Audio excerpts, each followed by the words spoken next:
Hey guys, welcome to Wait, are we on? Oh, okay, all right, cool. Okay, that was weird. That was really weird.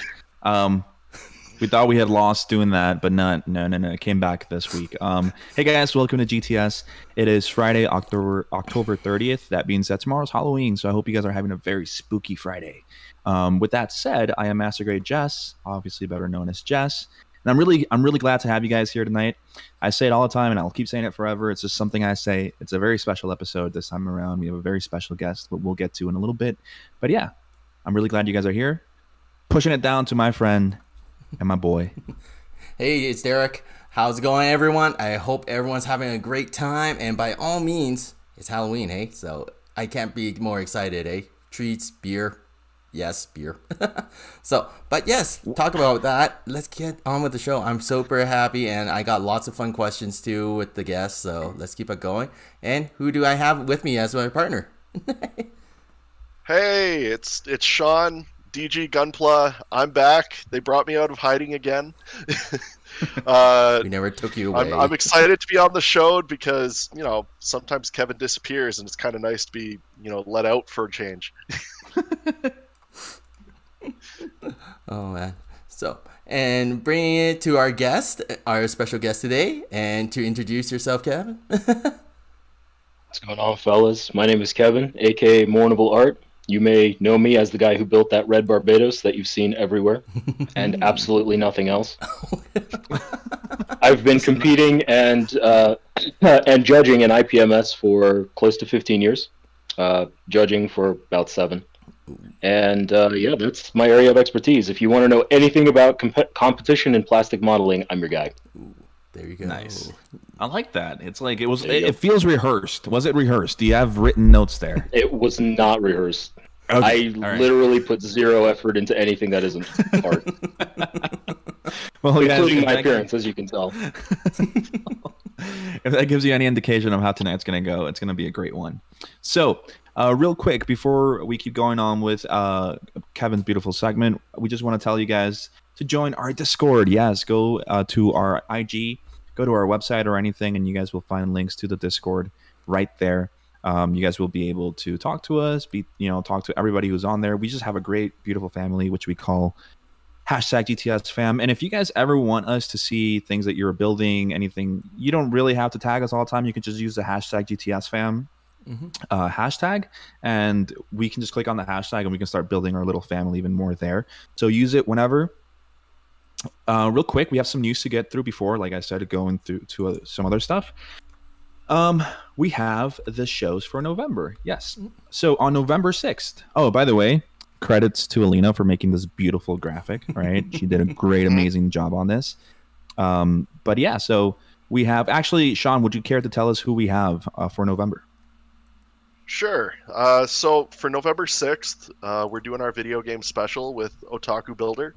I've heard rumor I might be on that episode. I don't know if that's still happening or not. That'll be up to Jess to tell me if I'm not in trouble.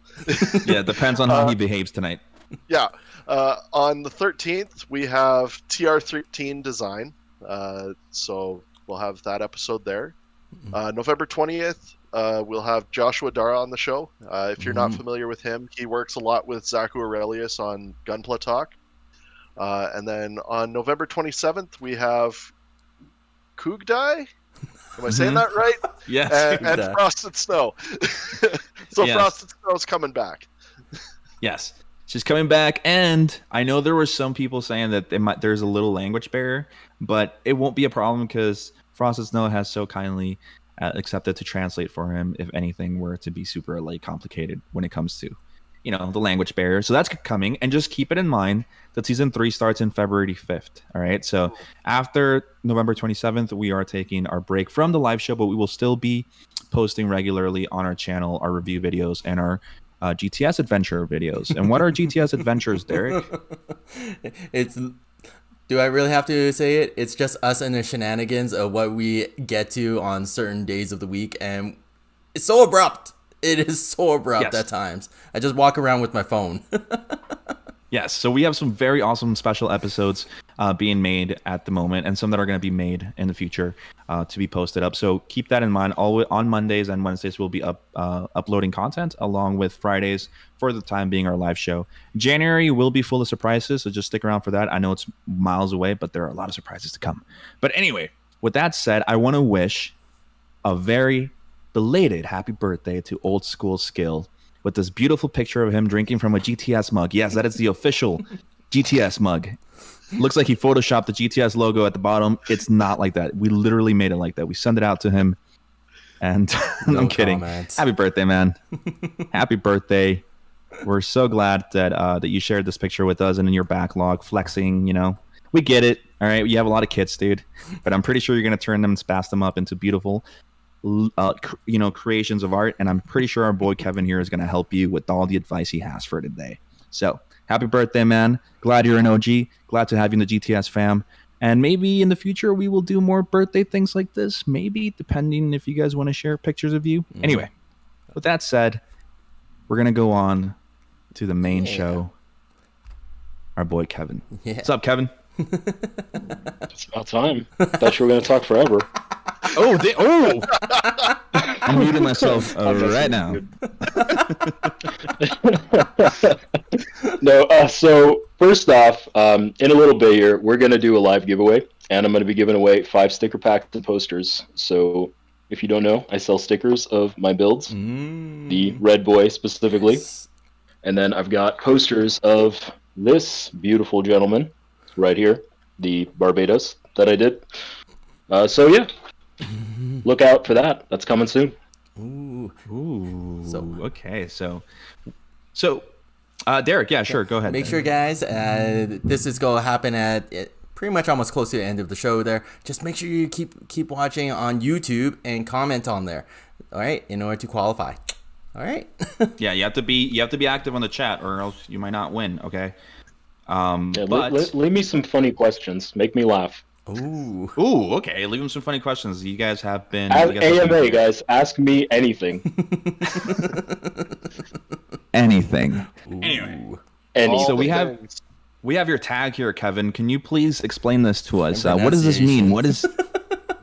Yes, I will explain this to you. Thank you so much for the question. So, number one question I always get is, what the hell does my name mean? And Mrnvl is just the vowels removed from Mrnvl. Mrnvl is a term from an old English card game called Gleek, and it is the 4 of a kind of any royalty in that game. A lot of people think I got it from Warhammer 40,000, and it does come up in that, but that's not where it's from. So for me, it's from that card game. I used to play that all the time when I was a kid with friends of mine, and yeah, that's what it means. So Morn is what people usually call me in online games. I've used that name for pretty much every game I've ever played. If you've ever seen that person in World of Warcraft or EVE or anything, that was probably me. Oh, okay. So we got a famous guy over here. Nice. Mrnvl. 100%. 100% celebrity status. There you go. I like the way it rolls off the tongue, like Mrnvl. I'm pretty It's sure a cool word, right? Like, yeah, it's an awesome word. Mrnvl. Yeah, something like that. Yeah. I like it. I like it. Mrnvl.art. Yes. So these are your logos. These are your pieces of art that we see here on the screen. Yes, they were not made by me, but they are my logos. So the cube head was made for me by my good friend Cav Draws Things. I think his name's Keven. Forgive me if I'm saying that wrong. But if you want art, he does commissions. It's usually between $50 and $60 for something like that head. And the cheat bee was done for me by Corey. What is his last name? I don't even remember. It's Lynx 53 Designs. Ooh, okay. Oh, okay. So nice. he's pretty well known. You can reach out to him. Cool. Well, we'll keep that in mind. Yes. Yes. Real quick, guys, if you guys head over to Mrnvl's IG, I'm just gonna say your name now. I'm not gonna call you Keven. I'm just gonna say Mrnvl because it just sounds so nice. It's like I know everybody loves to say it. Once I explain it, it's like it was a gift I give to you. Yes. Yes, thank you. I accept this gift kindly. You are so welcome. Guilty of being generous. Yeah. If you guys go to if you guys go to Mrnvl's, oh man, sounds. I'm gonna say it again. If you guys go to Mrnvl's IG, all right. If you guys go to his IG, you guys can look at a link tree there, and you guys can go to his blog, which we have a picture of right here, where you can find lots of blog posts written by him, full of information, like literally full of information. There's so much to read. Just reading one of them took me like 3 hours, basically, just trying to dissect everything. Felt like I was in school. It was awesome. It was awesome. I'm that kind of guy. I'm super old school. I like to write. A lot of people nowadays, they do videos, that kind of thing, short format. Everything is like 5 or 10 minutes. I don't like to do that. I like to lay everything out and do it exhaustively. So for me, blog posts are the way to go. And, I've tried to do video in the past, but I'm one guy, and I can put paint on something. I can't edit video. Yeah. That's what I'm going to be completely honest about my shortcomings. It's okay. It's difficult to edit videos. We had to find an editor because it was getting piled on me, and so it's like, hey, man. But Brian, though, it's really not. They're just lying, and I'm an idiot. So don't even worry about it. Don't say that, man. No, we keep Brian chained up in the basement editing videos all day. Yep. Oh, that's nice. What he does. Very nice. Sorry, Brian. Might have to borrow him sometime. Ooh, okay, yeah. We rent him out. Is that allowed to say on? Can we say that on YouTube, or am I get the FBI on me just by saying that we're renting out human? I don't know them. I mean, I'll smooth it over. We don't have to worry about I have a cousin FBI. who knows a senator. We're good, guys. Don't worry. Yeah, definitely go check out his blog. It is, like he says, yes, it may be old school, but one of my favorite content creators for the hobby, Saintism, is also a blog type of guy. So I don't know if you've heard of Saintism. He's one of my favorites, if not my favorite builder. Saint is the man. Yeah, he's awesome. So it's the same format. It's really nice to be able to read people's thoughts and pick their brain, even if it's by reading. But moving on. So yeah, definitely go check out his blog. But moving on, we have this beautiful work of art right here that we meet up. The Zaku. Ooh. Yes. Oh, yes. That's that real grade. Man, that was one of my first kind of good models. And I actually kept the paint handy.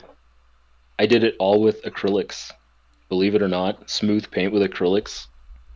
Wow. And it is model color yellow green and Reaper muddy olive. It's like the ugliest name ever, but it's a great color. I like it. Sure it is. Very military. It's like ogre-like.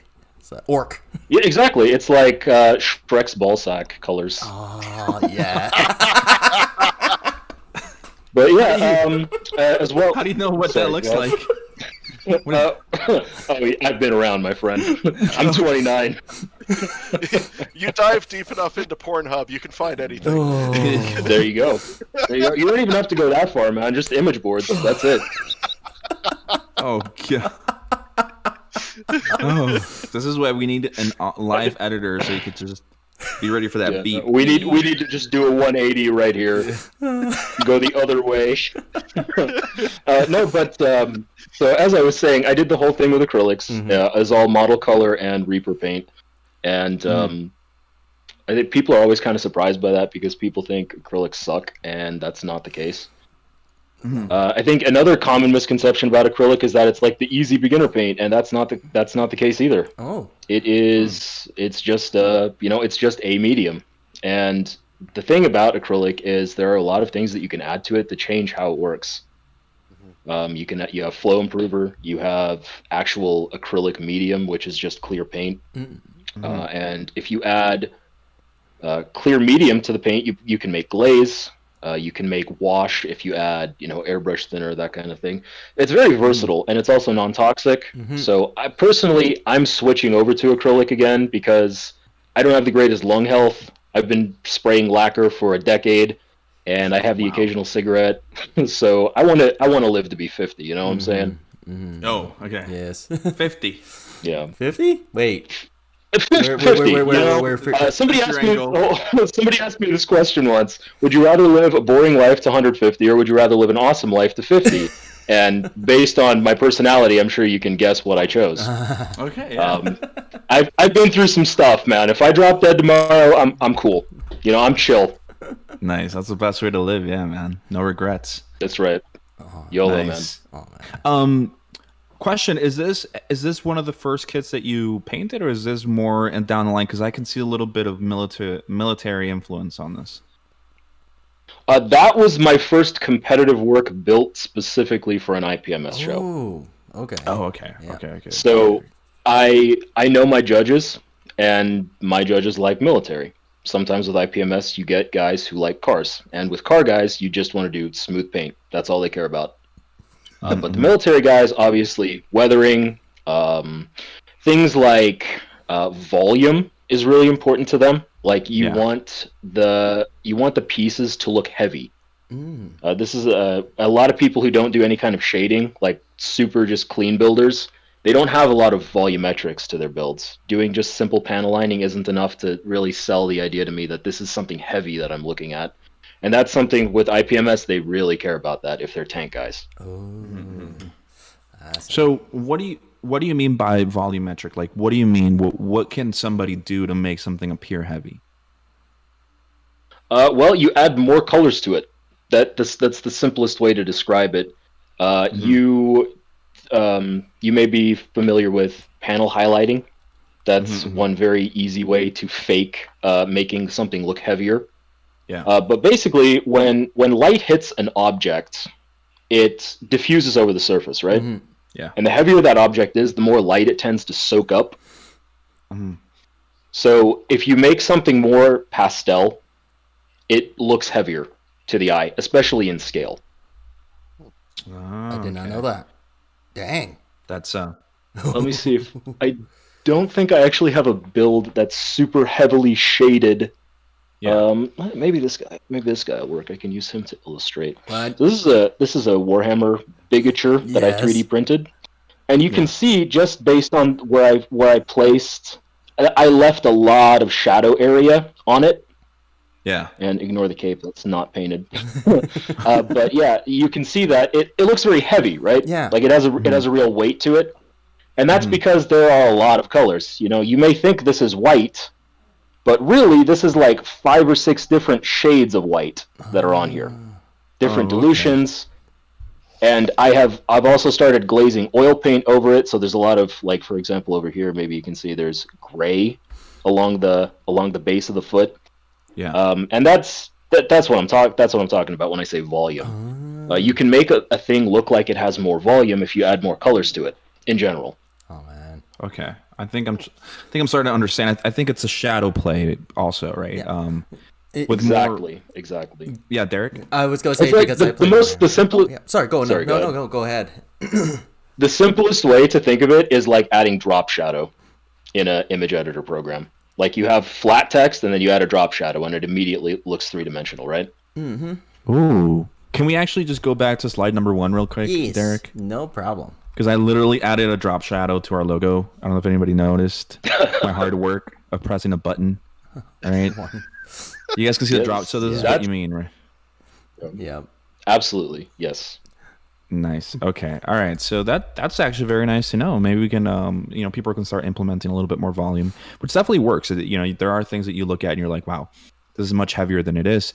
I think one of the things you mentioned right now was oil painting. I think that's oil like wash. That's what you meant, right? Yes. Like null oils already or something like that? I actually don't use oil wash. I just paint it on. What? And I do dry on dry blending. So oil will not soak into acrylic, obviously, or lacquer. So you can do it with lacquer as well. But I'll paint a line of oil, and then I'll use a soft brush to let me show you the motion here. I got a filbert. There we go. You do like this. Oh. And you can actually feather that in and make it look like wash without getting paint everywhere. Huh. And that's actually the way that I do panel lines as well.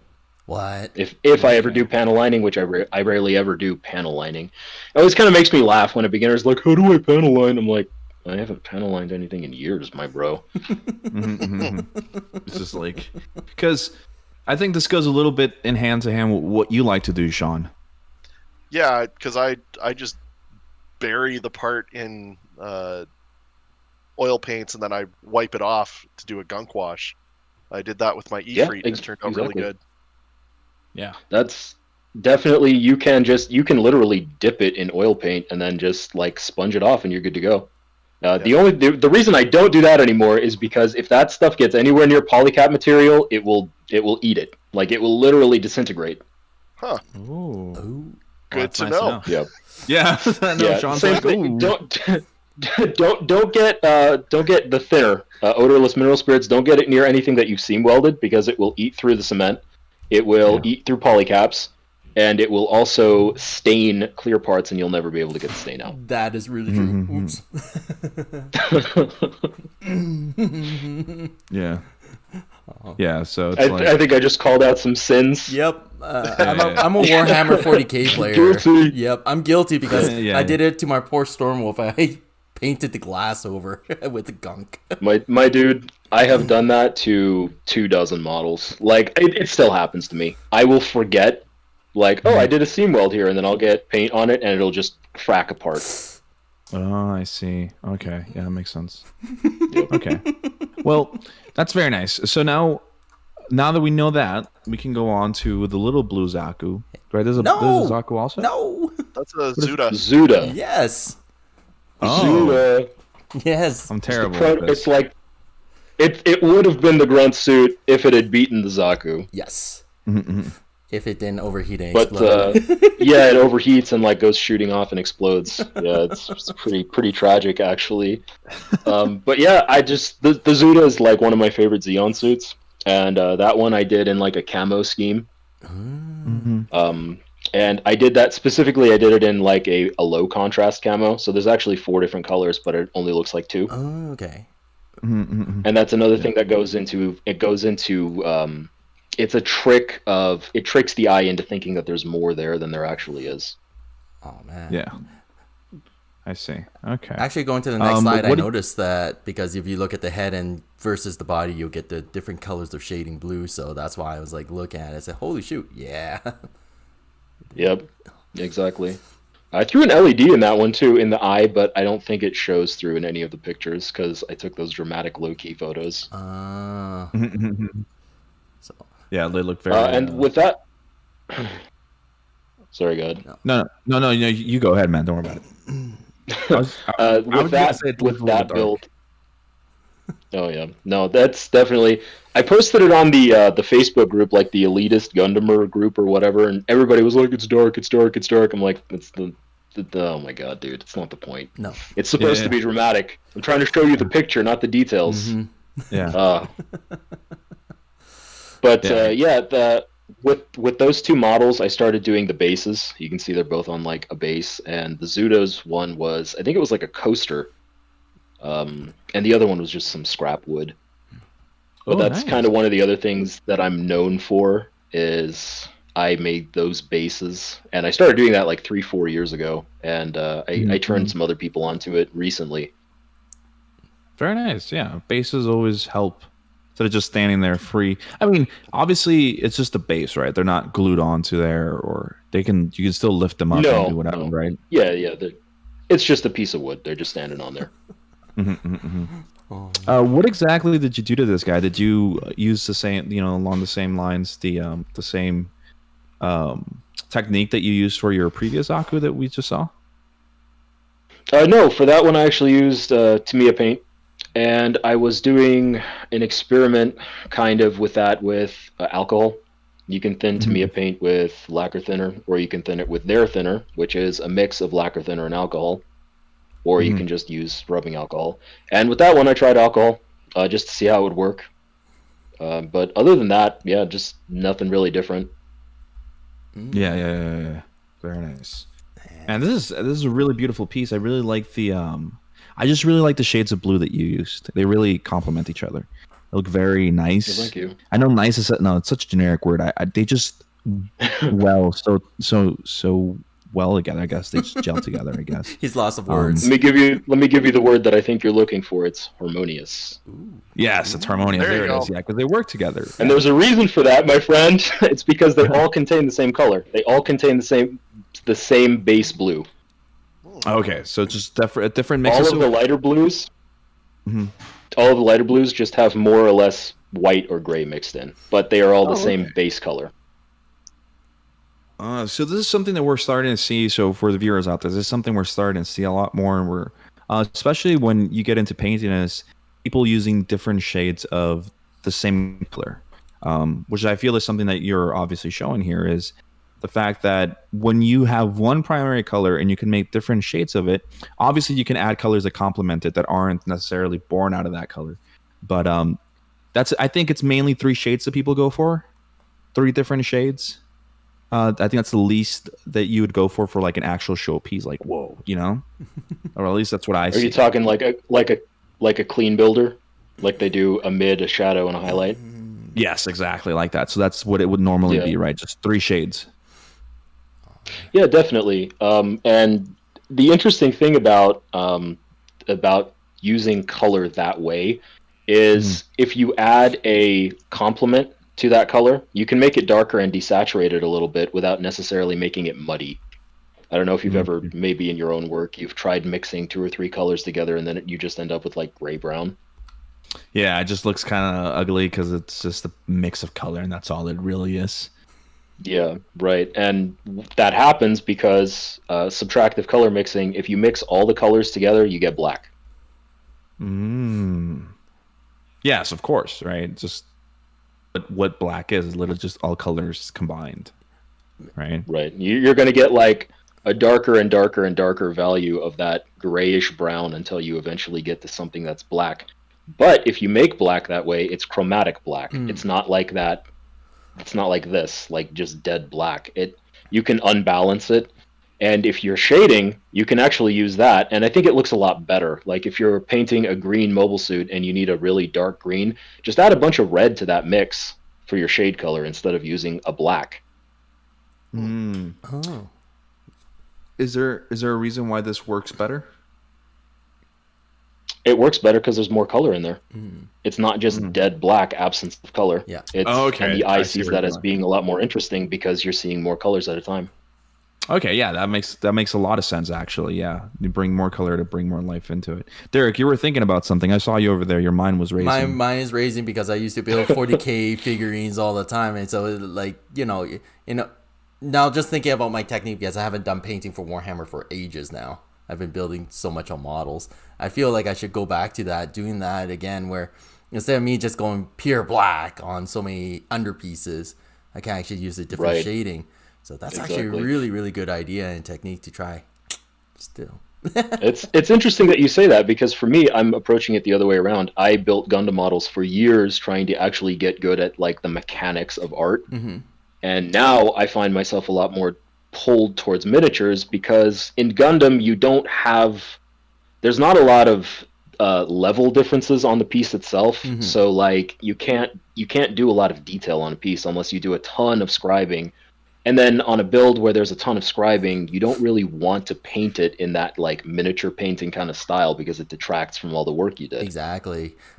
Because that's the thing I always realize is like, when I do my miniatures, there's so much details in there and it's already there. So then I can just go ham on all the different colors and shade it, and it looks so good. But then on a Gundam, right, on our lovely little model kits, is that here it is. There's all you got. Yeah, exactly. It's just like flat panels. That's all you get. It's a blank canvas. And I love decals, man. Decals is like the #1 thing for me, because it's zero work and it adds so much detail. Oh man, that's so good. Especially when it's like weather decals, I think it works really well. Like when you actually damage the decals themselves. Weather decals. Yeah, and that's another thing. You put a drop shadow on your decals. Mix up a little bit of light gray and add a drop shadow. It's the chef's kiss. Yes, it's like a little last detail that you put on top of it just to get a little shine. Yeah, exactly. Very nice. All right. With that said, we have some questions. Our first set of questions from our viewers. Sean, you want to take this one? I'm so excited. Yay. Sean? Huh? Sean? Oh, I'm reading the question. Oh, Yes, You read it out loud. You don't read it in your head. Okay, so I guess we've got 3 questions here going from Gunpla Ghost. So I'll start with the first one. As a builder, where do you see your strengths at? And by extension, Oh, also, where that- do you feel your weaknesses are? That's a great question. Thank you, Gunpla Ghost. So obviously, my strength is in, I don't want to say necessarily applying paint, but in like the art of painting.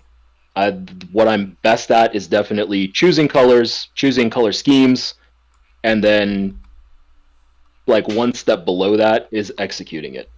Like I'm pretty good at painting, but I'm not like the world master of it or anything. Um, and my weakness, I think, by far is just the build, because I get bored, and when I get bored, I get lazy, and I think literally everyone, is like, yeah, me too. So, uh, that's just, it's awful. Like I have to fix seam lines and sand surface and do surface prep. Like there's a reason why top tier builders are always at number one, and it's because they have that down. I know in my own work, I could do a lot better in competitions if I paid more attention to that stuff, but I'm just like, I want to paint. I don't want to fix nub marks. Mm-hmm. Well, I mean, what you were saying about color selection side of it, I mean, color theory is an art in and of itself. So, I mean, absolutely. A trap, I think, a pitfall that a lot of people get into with color theory is they do that color and color, where it's like, all right, blue and orange are complementary, so I'm going to paint my kit blue and orange, and then the whole thing is two colors, and it looks like a sports mascot.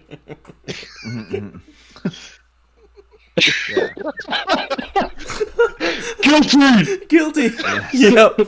I'm an out of the box builder. And I'm really simple with a lot of my stuff. That's why I say, yay, that's me right there. And one thing I want to say to the audience real quick is the way that I say things sometimes comes off as like standoffish, or I'm like calling people out. I'm not. I'm having a good time. This is my opinion. Preface literally everything I say with, in my opinion. That's good. Well, that's what it's about, right? Everybody has their own opinions. It's just that's just Absolutely. the way things are. Not everybody can share the same opinions. It's just the way things have to be. I mean, because for example, Derek said it himself. He's an out of the box builder. He's very simple. Yep. He likes that, right? Yep. He likes doing the simple stuff. He enjoys it. Not because it's easy, but because he just likes it. Mm-hmm. And I know for a fact that himself, and he's mentioned it to us, his closest friends, and also to the audience, how he's trying to kind of get into the whole getting better at things, just like we all are. But there's one thing that he definitely has said, and I'm sorry if I'm oversharing a little bit, Derek, on your side, but one thing that he really has, and one of the reasons I respect him a lot, is because he said it himself. He's like, at one point, I was building to get better or to reach those heights, but was I really enjoying it? So now whatever he does is whatever he enjoys, right? He enjoys doing out-of-the-box builds, doing just a little bit of painting. And I know, for example, Sean has his own style, which is literally gunk washing and the little weathering stuff, and it works well. That's why I told him, hey, Sean, you have your own style. That, and it's a combination of I love doing conceptual crossovers but never executing them. Like they just sit in my head or in a box unfinished. Yeah. One thing I want to add real quick is don't feel bad. Like, don't think you're lesser because you just do clean builds or just do out of box builds. I know a guy who does literally just out of box builds, but he seam fixes out of box, and like he will take the glass file and no seam, bare plastic, and it blows my mind. That's awesome. Like, if you can do that, if you have the patience for that, hit me up. I want to hire you. Yeah. Don't ever think that you are like a lower tier. And that's one other thing. I wanted to say this. Don't think if you're a beginner, there's not like tier 1, tier 2, tier 3. Down here is bare paint job or bare plastic. Then up here is paint job. Then up here is like shaded paint job. Then way up here is like artistic paint job. You can do a really, really good out of box. You can do a really, really terrible artistic paint job. So don't think that like it's a ladder that you have to climb. It's what you want to do. No, it's more like we've had about 3 or 4 whiskeys and we're trying to get home. Yeah, there you go. I'm not the designated driver. Just saying. The next question we have after those two, Sean. Is there a kit you snapped together and were completely impressed by, just straight out of the box? I'm assuming. You know what? Yes, more than once. I think the high grade Kshatriya was like that. The real grade Ooh. Sazabi for sure was like that. Um, I'm hoping that the real grade Zeong is like that. That I've got that. That was a day one pre-order. That was like, yes, yes. I need 3 of them. Um, yeah, honestly, a lot of the high grade IBO kits are just amazing. They're like mind-blowingly good. Mm-hmm. Like I don't even want to do anything to them. I just put them together, and they're just like, this is great. Like the Gray's Ein was amazing. It's just sitting on my desk. Yeah. Literally all of the Grays, I love them. They're the best. Nice. Very nice. All right, that's respectable. That's respectable. Yeah. I think. Is there a reason why you think they're the best? Is it just because out of the box they have a lot of detail, or what exactly is it that makes it to you? It's not necessarily that they have. Not necessarily that they have a lot of detail. They're just the way that they're built is very. It's very economical. Is the word that I would use. They use so few parts to get so much done. It's very efficient, and I respect that. And they just have one heck of a presence too. Actually. They really do. They're amazing. Okay, makes sense. Okay, so with that said, we have another question by Chemo Swabi. All right. So, who or what do you use as your inspiration for painting your kits? I get this so often, and I'm really sorry, Chemo Swabi, but I don't like have anything that I use for inspiration. I sit down and I paint. I sit down and I kit bash. It comes from within. It's deep inside of you. You got to pull the shit out of you. It's like evocation versus invocation. You know what I'm saying? Yeah. Deep.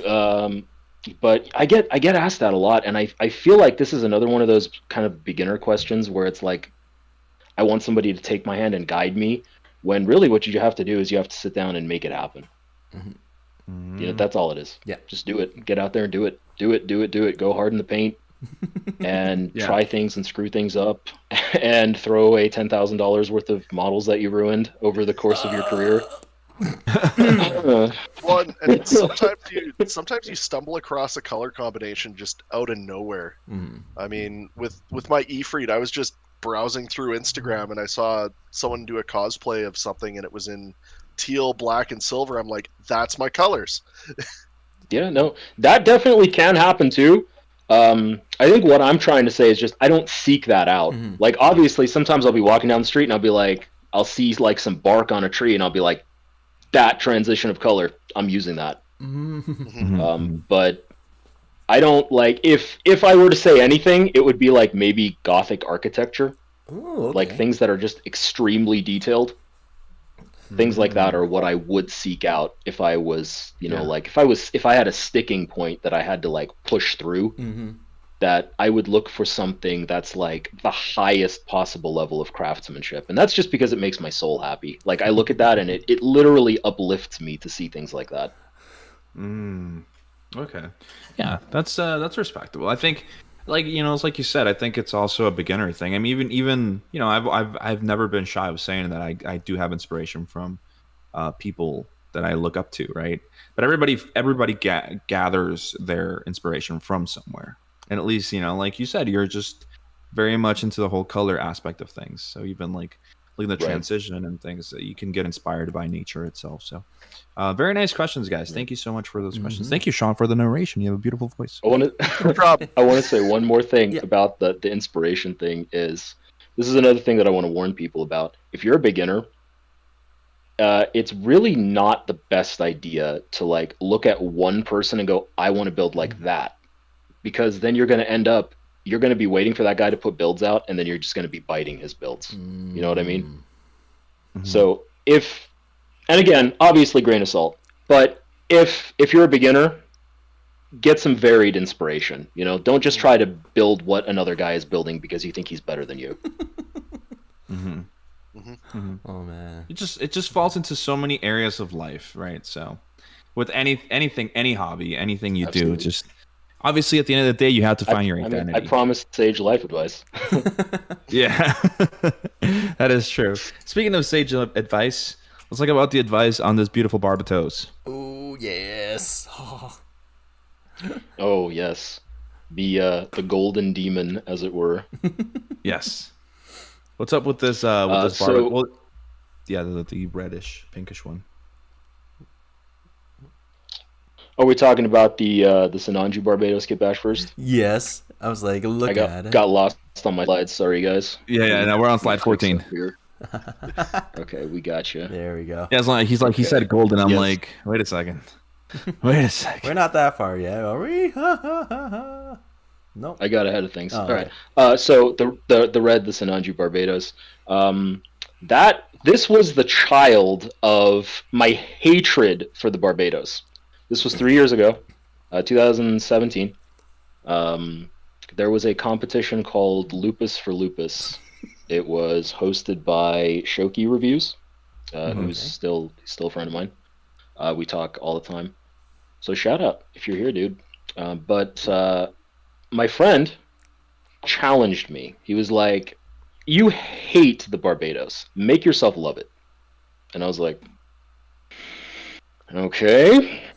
So obviously my big thing is Xeon. Team Yes. Xeon. I literally get it in frame, a Xeon tattoo. Ooh, So wow. I just took stuff off the Sinanju and started sticking it, like literally cutting and pasting stuff onto this Barbados. Mhm. And of course, it's the Lupus Rex because the competition was called Lupus for Lupus, and it was a benefit for the disease lupus. And I ended up winning. I won first place. Did not win best in show, which I'm still upset about. But, we can't win them all. I can't win them all. And that was kind of the first time I did an advanced kit bash, where literally everything on that suit is just cut and glued. There's nothing fit, no common connections whatsoever. It was all just hacksaw and super glue. What? Good Yeah, God. dude, literally. Everything hacksaw, super glue. To this day, it's not very stable because I was a beginner. The legs cracked out from under it and just are destroyed, so now it's a bust. Oh no. But the bust actually looks really cool, so I'm kind of happy with it. Everything worked out in the end. Yeah. Yeah. And the can. Sorry, go ahead. No, I was just gonna ask real quick how you went about with the color choice. Like, how did you choose? Because it is a gorgeous paint job. Thank you. It's kind of like my trademark now. That specific color of red is I chose it because it matches the Sinanju, and it has just a touch of blue in it. It's a ruby red, and ruby red is characterized by having just a touch of blue in it. And the gold also has a touch of blue. It's a blue gold, which is why they harmonize so well. The black obviously also has a couple of drops of clear blue in there just for tone. But that the whole thing is very harmonious because of that. Every single thing has blue in it, even the red, which you might not know.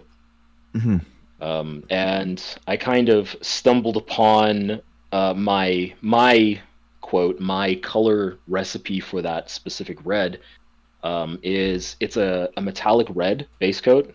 I forget exactly which one it is, but it's Mr. Color Metallic GX Red. Oh, yep. And then over that I spray the red blue mix, which is Alclad. Oh. Okay. And that's an enamel. Nice. Yeah. Now that you mention Aclad, we can understand the destruction of your lungs because of how strong those things are. That thing is brutal. Oh man, I'm not in good cardio shape. I bicycle, I ride every day, but man, if I didn't, I'd be dying. Yeah. Like dying. No, Alclad is a whole different beast. That stuff is so strong. It's like I use it quite a bit for a lot of the metallics for my own chrome, and my dog goes nuts because every single time he knows I'm opening it, he runs. Oh yeah, no, it's 100%. Alclad it's dangerous stuff. Yeah. I started using splash paints kind of recently, which is also a lacquer. But unlike Alclad, it will not murder your lungs in one spray session. So, definitely splash paints. Yes. Yeah, I've definitely heard of them. It'd be nice to try them out one day. But yeah, this is It's so jarring to even just look at this and be like, oh, this is just glued on there. It's not really fitted or anything. It's just glue, glue, glue, glue. Because it looks so well. Right. It looks so well done. Thank you. It just Can I just ask, why do you not like the Barbatos? Why not? Like, what I exactly love it now. I made myself love it with that build. Okay. So it's my favorite mobile suit, like period. Now, I just I didn't like. Yeah, dude. Like mission success. I nailed that shit. I did 100%. You know, pat on the back there. But I hated it because it was like this. To me, I hated it. I think because of like the fandom around it. It's like this very edgy, like Linkin Park 14-year-old dad left kind of thing. Shadow the Hedgehog. Sorry. Shadow the Hedgehog, exactly. Sorry if that was too real for anybody. But the fandom for the suit is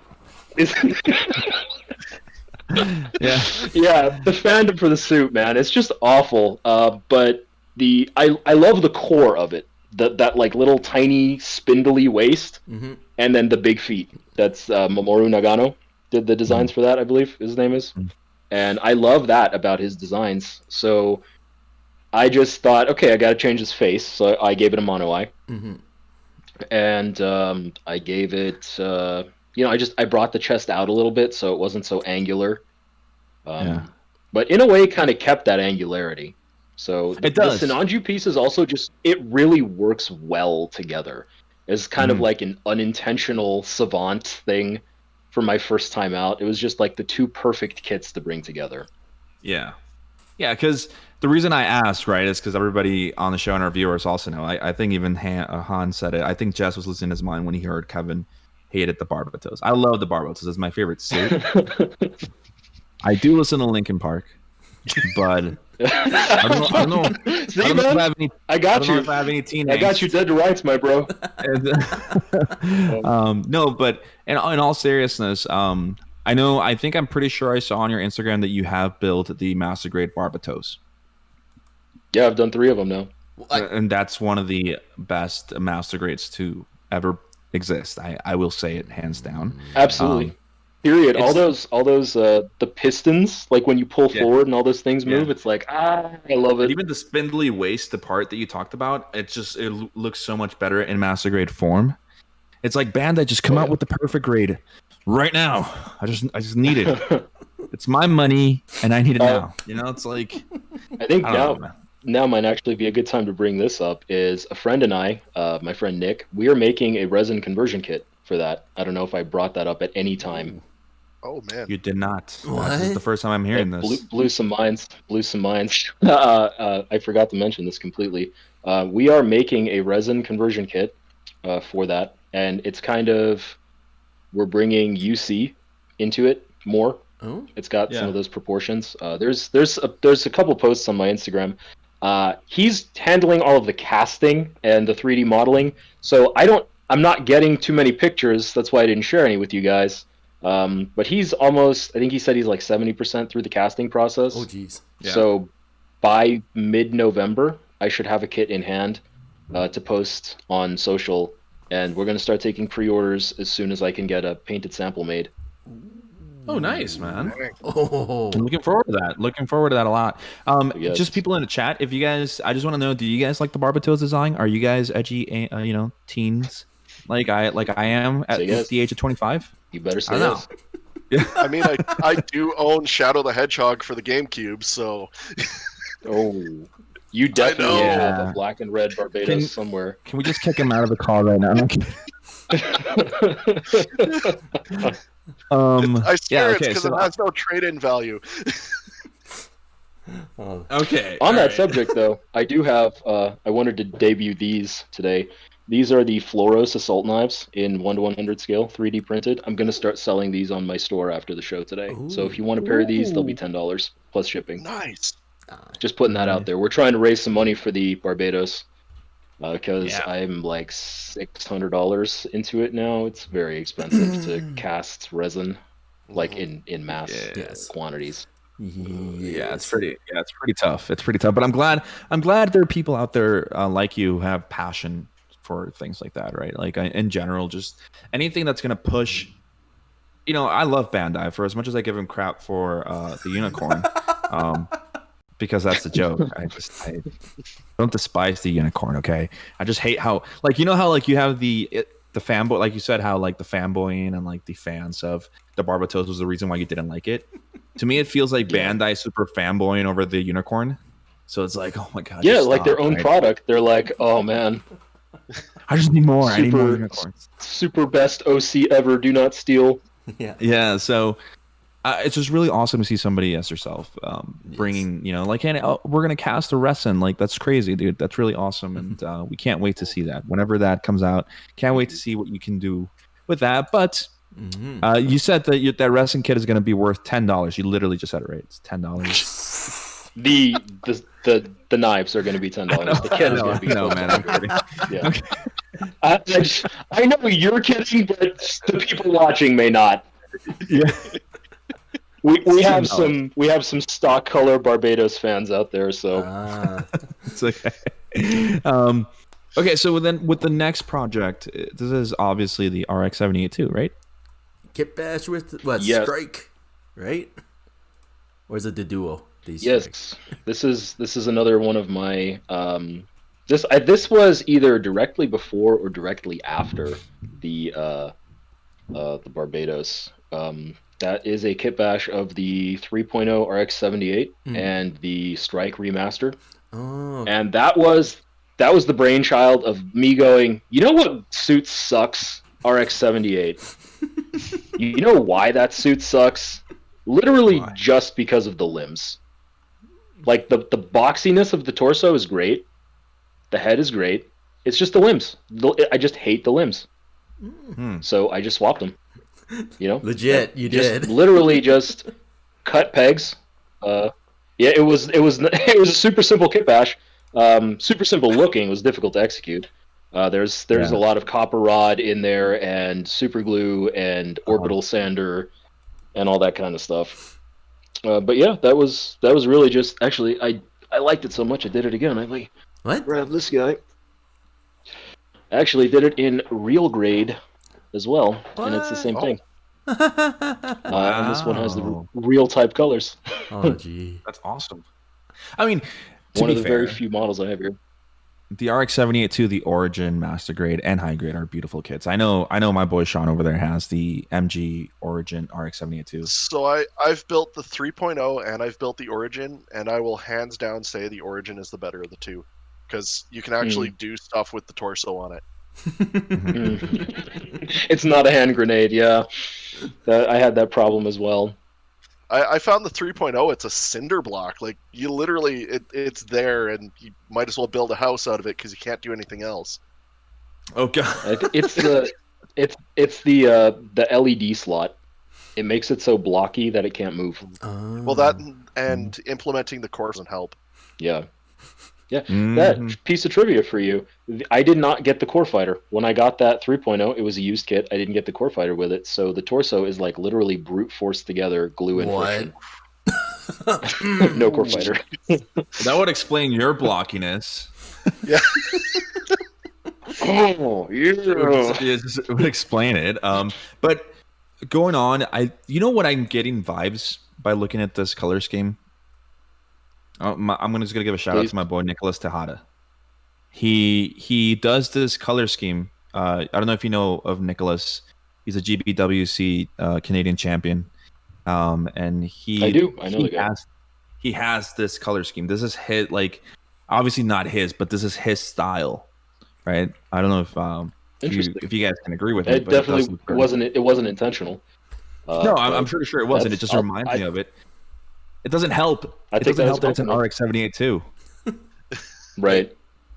Because that's his favorite suit. Speaking of that guy, what I really like about his builds is he does like the Warhammer thing. He puts a lot of bits on them so you get levels, and then he does just gunk wash and like edge highlight, and it's very like real robot vibes. Kind of cyberpunkish, but like retro, like way back. Yeah, exactly. Yeah, retro nice. future. Yeah. Yeah, so I dig that definitely like his work. Yeah, Nicholas is an awesome guy. I don't know if he's on here right now, but yeah, Nicholas, if you're there, love you, dude. All right, so which brings us to our next questions. Derek, you want to take charge on these ones? Sure. Yes, I can. Here we go. Here we go. Next one. You ready? Yeah, I'm ready. I'm hoping you are. All right. Oh my god. So let's start with the first one. It's by Orb Weaver. Hey, thank you, Orb Weaver. You did us actually a favor for revamping actually our Discord actually. So shout out to you. Thank you, buddy. So his question to you is, what's the one thing you do regardless of a project to save on time and work? Outsource. If I can pay somebody to do it, I will do it. If it's not painting and I can pay for it, do it. Yeah. Next question. I'm just kidding. I'll expand a bit. Holy shit! Wow. Real answer is if something doesn't need to be done, I don't do it. If, frame, what's a frame? It's gray. I'm not going to go through and paint the whole little frame. It's a waste of my time. Same thing with any of my competitive builds. They don't move. They get glued, because if I have to paint something full range of motion and then I tend to move it, it will scratch. Before competition day, it will scratch. So if it's going to a competition, its entire range of motion is getting locked. Ooh. And that means that I don't have to paint it and then assemble it. I will put most of the kit together, and then I will mask off or use a lot of times I use an index card to do my masking when I spray. So basically my answer to that, my real answer is, if it doesn't need to be done, cut it. Okay. I just to expand on that a little bit. I read a little bit about that on your IPMS guide, where it's like, if you don't need to do it, if you don't need to cover seams or anything, just don't do it and focus on the painting part. And I think it's a little bit towards the end that you mentioned it, but we'll talk about that in a little bit, guys. We're gonna talk a little bit about his guide, a Gundam Builder's Guide to IPMS, which is very extensive and very full of information. Prepare for that one. Yeah. That is the Bible. That is the gospel for winning IPMS. Go read it right now. Not right now. Later, after this. Yeah. Don't read it right now. Oh, okay. Cool. Hinting what's upcoming. All right. That answers that one. And our next one is from Old School Skill. Woo. Hey, there you go. He has two questions. One, do you remember what gave you confidence to enter your first competition? Hell yeah. Going to the gym. This is another one of those questions where it's like your fears, man. Just do it. Just do it. Shia LaBeouf, just do it. Yeah. If you it's plastic robots. Oh man. I'm gonna try to pull it together and give you a serious answer. When you learn the basics and you execute those basics to the best of your ability, you can enter knowing that you did your best. You may not be the best, but you did your best. And that I think is super important. You may not be able to handle doing something way huge, but you chose something and you said, I'm going to fit this in, I'm going to make it work, and you did it. And that's something to be proud of. Yeah. Wow. Okay. So that's basically what happened with you. Because did you feel that your basic skills were good enough that you would go into a competition and be like, even if I don't win, I did my best? I knew I was going to get slaughtered. I went, and this is another tip, have friends, man. Make friends with everybody at that competition, because if you go and you get your ass kicked by a bunch of strangers, you're going to go home pissed. But if you go around the room and you go up to everybody and you're like, hey, man, what did you enter? Oh, that's awesome. You talk a little bit about his model. Maybe he gives you some advice on your model. Now suddenly you've made friends, and you can, when the awards go out, your friend won. Not some random stranger who kicked your ass. We're all winning together. Yeah. That's such a beautiful philosophy, dude, because I feel like, man, that's such a great way of putting it. It's just, you make friends. And obviously they'll help you and you'll help them. And I think one of the best people, if they're a real friend, and I'll just say it like this, if they're a real friend, they'll be the first to criticize your work. Obviously, in a very Oh, yeah, well-mannered no doubt. way. Doesn't mean you have to be a dick about it, right? But your friends should On always the be honest and be contrary, like, if I like you and I'm your friend, I'm gonna rip into you. well, yeah, I'm gonna rip into you. You're gonna get it hard. Because I know that when I give it to you hard, you're gonna come back better next time. yeah, and that's the way it should be, right? You should never sugarcoat anything. And if somebody's work needs a little bit of improvement in your mind and in your, just be like, hey, man, you could do this a little bit better. Maybe this needs a little touch up. But your friends should always be honest with what you do. So that's a great answer. All right, then we have another question. I Part think. 2. One other thing, real quick, yeah. end cap. I know a lot of people who are into this hobby are like shyer, nerdier guys. And they have like social anxiety, those kind of people. And again, I'm not judging that. But if that's you and you feel that, just give yourself that little kick in the ass, right? Like, go out. The worst thing that's going to happen to you is somebody's going to say that your plastic robot looks like shit. That's the worst thing that's going to happen. And you're going to grow as a person. So exposure therapy, over time, you will be able to do more and more and more. And, then you'll be like me, work in the room. So that's it. Nice. Yeah, that's really... Okay, I'm just going to say this again because I feel like when you add things, it just organically conversation happens. But, and you also mentioned it on your guide, which I'm sure we'll get to. But the whole idea of Eventually. the judges and people don't care how much work you put into it. That shouldn't be the defining judging point, right? It's the final outcome that matters. Right. At the end of the day, what you did to get to that belongs to you. You can say that, but it's like when somebody sells something, it's like you're trying to sell something. You're like, you know what? I want 100 for this. No, but it's worth 20. Yeah, but it's my favorite thing in the world. So I'm selling it to you for 100. Like the sentimental value to it doesn't matter at that point. It's the objective. And let me synthesize that even further and say, when you go to a competition, you are not being judged. Your model is. Yeah, exactly. Let go of the ego. It's not you. They're not saying you suck. They're saying your model sucks. Yeah. Oh, just saying you can improve. That's what they're saying. You can improve. Exactly. That's the way it works. So, very nice. And good. All right. Yes. No problem. So. All right. Second question from Old School Skill 2. When you pick your kits for purchase, what draws you to them initially? There's A, straight build look, B, the gimmicks and features, or C, potential modability. What? Modability. Yeah.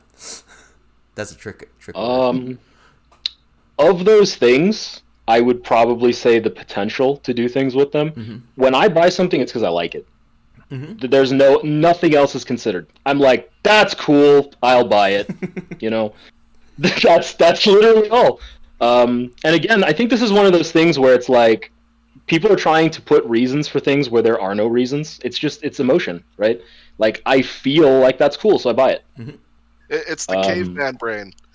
Ooh, shiny precisely, rock. Yeah, Grug likes Sinanju. Grug bonk Jaguar. Grug built Sinanju, right? It's super simple.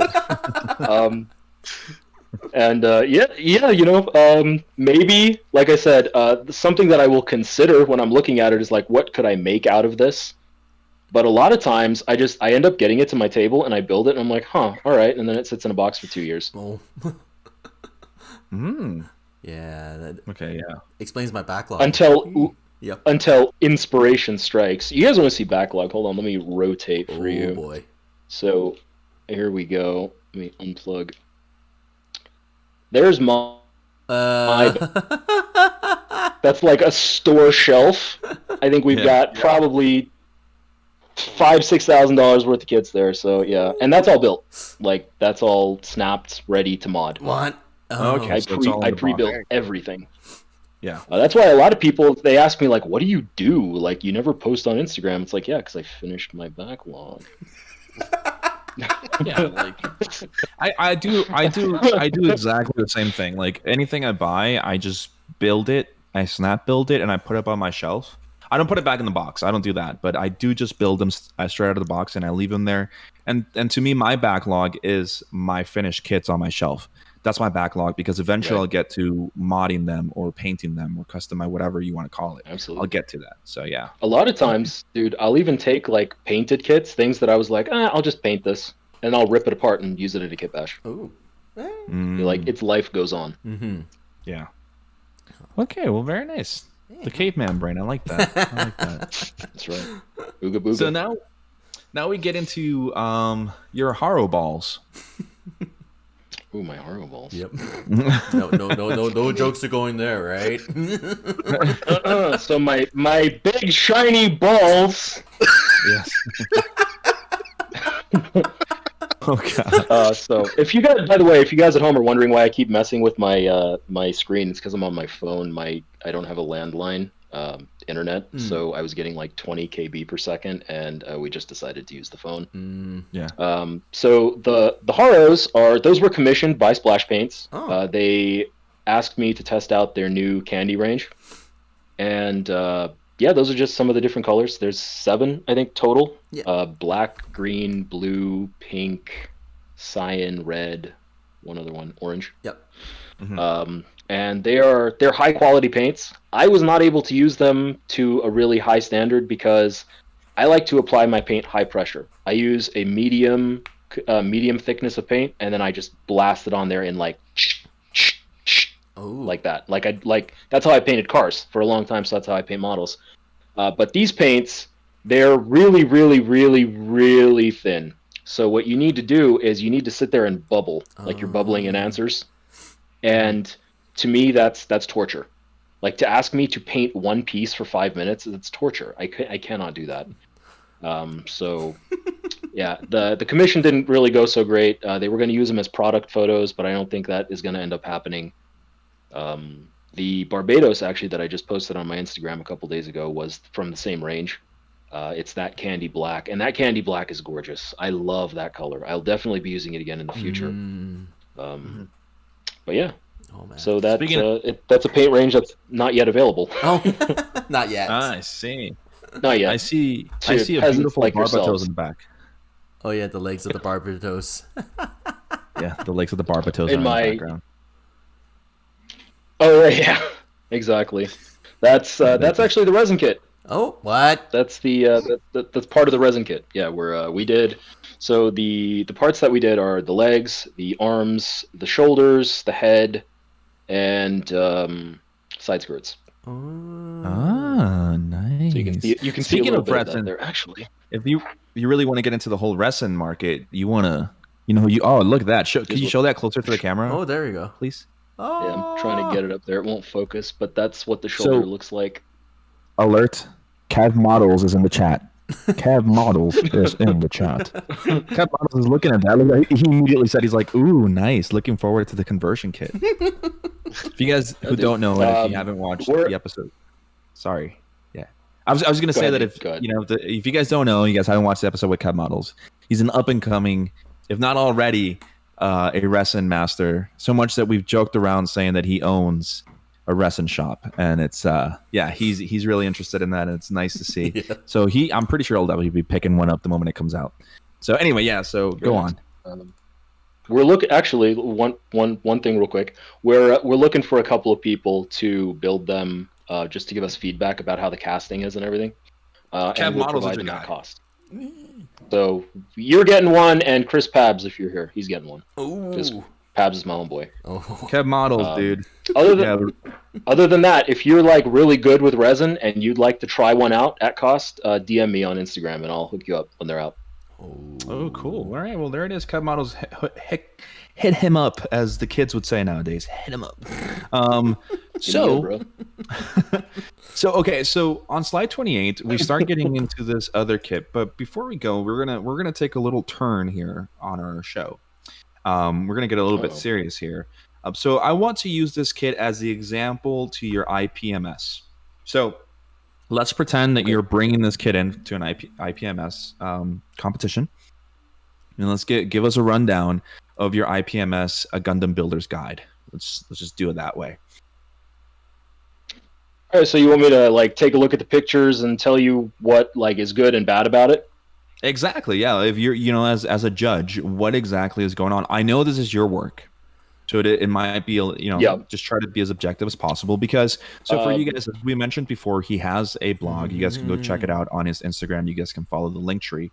And he has a guide there called Gundam Builder's Guide to IPMS, which is very extensive, all jokes aside. It's very full of information that can really help you, even if it's not to enter a competition, to help you to see what you can really focus on when you're building a kit. So with that said, go ahead, Kevin. You have the stage.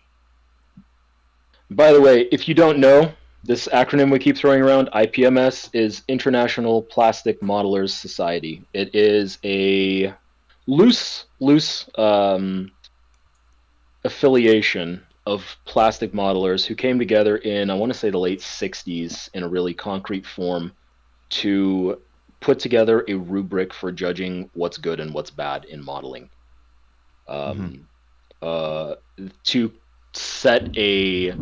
To create a set of objective standards, basically. And the consensus that everyone came to is seam lines are bad, nub marks are bad, unwanted paint texture is bad, which that's kind of a big one because a lot of people take that to mean texture is bad.